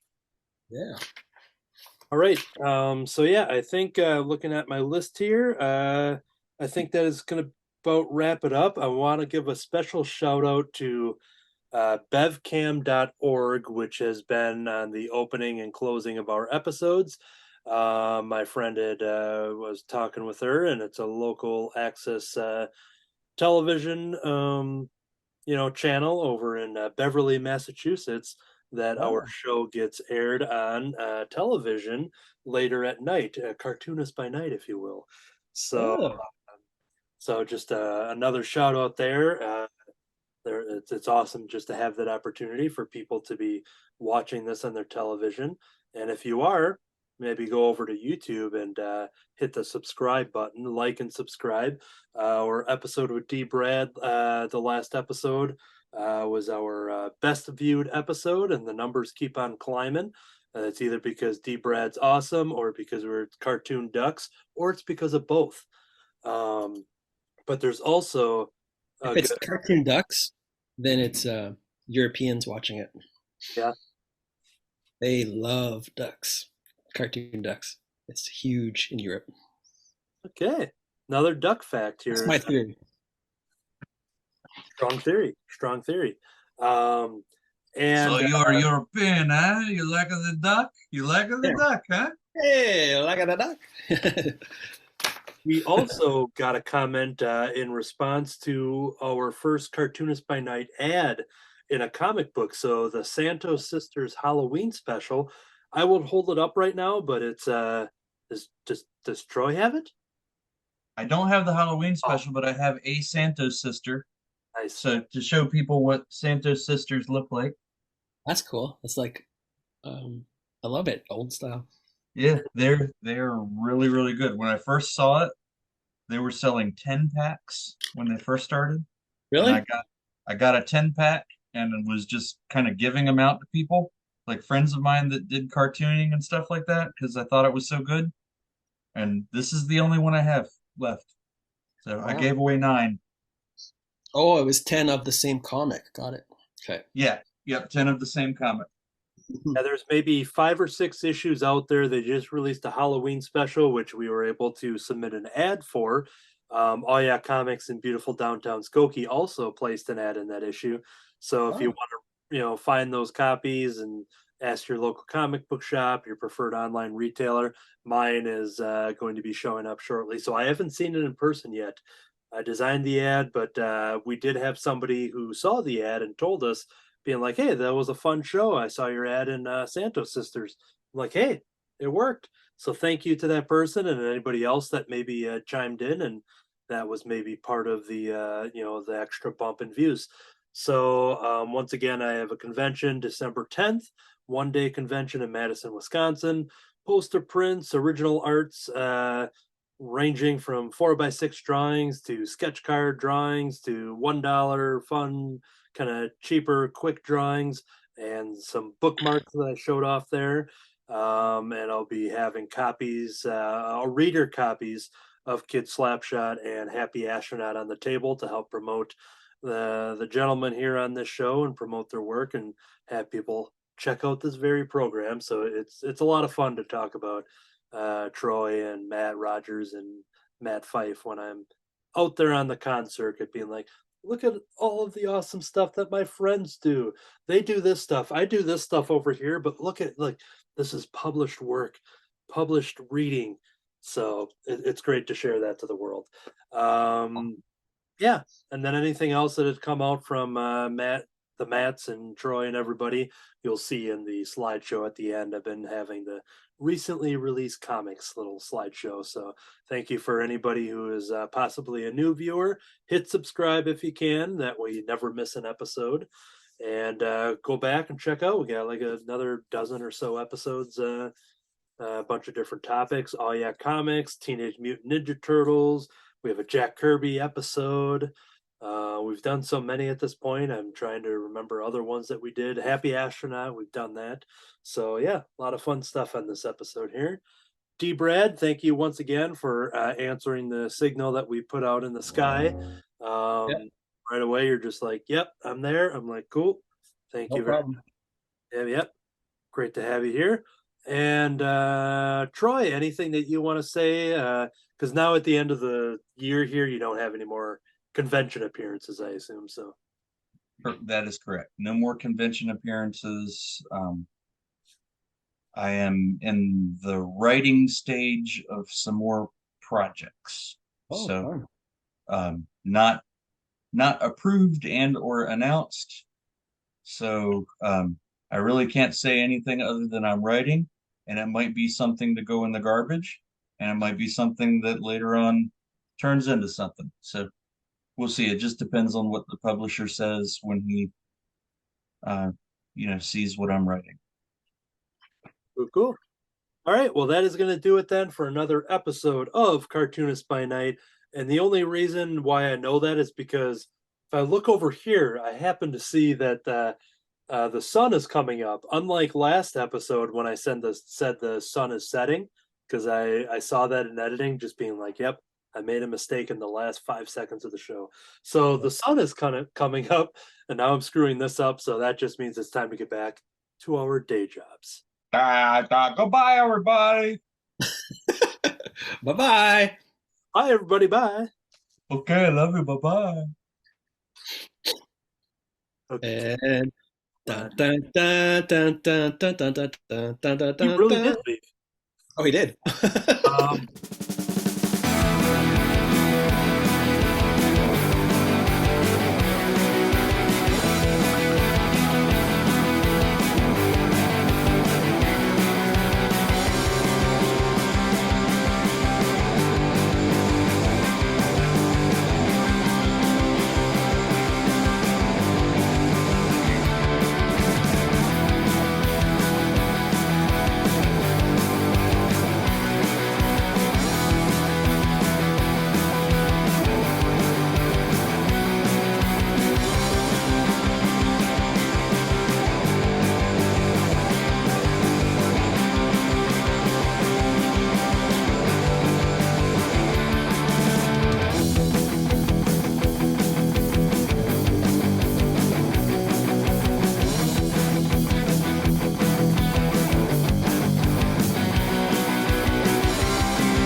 Yeah, got it. Can't get the thing closed.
Oh my. future Anthony. I mean, Don't you dare take that out. You leave that in. okay. I Letter might- D. I might have to take out the stuff of us talking about taking it out or not because it just draws more attention to it. Okay. Oh, I think it's all appropriate to leave in. Hmm.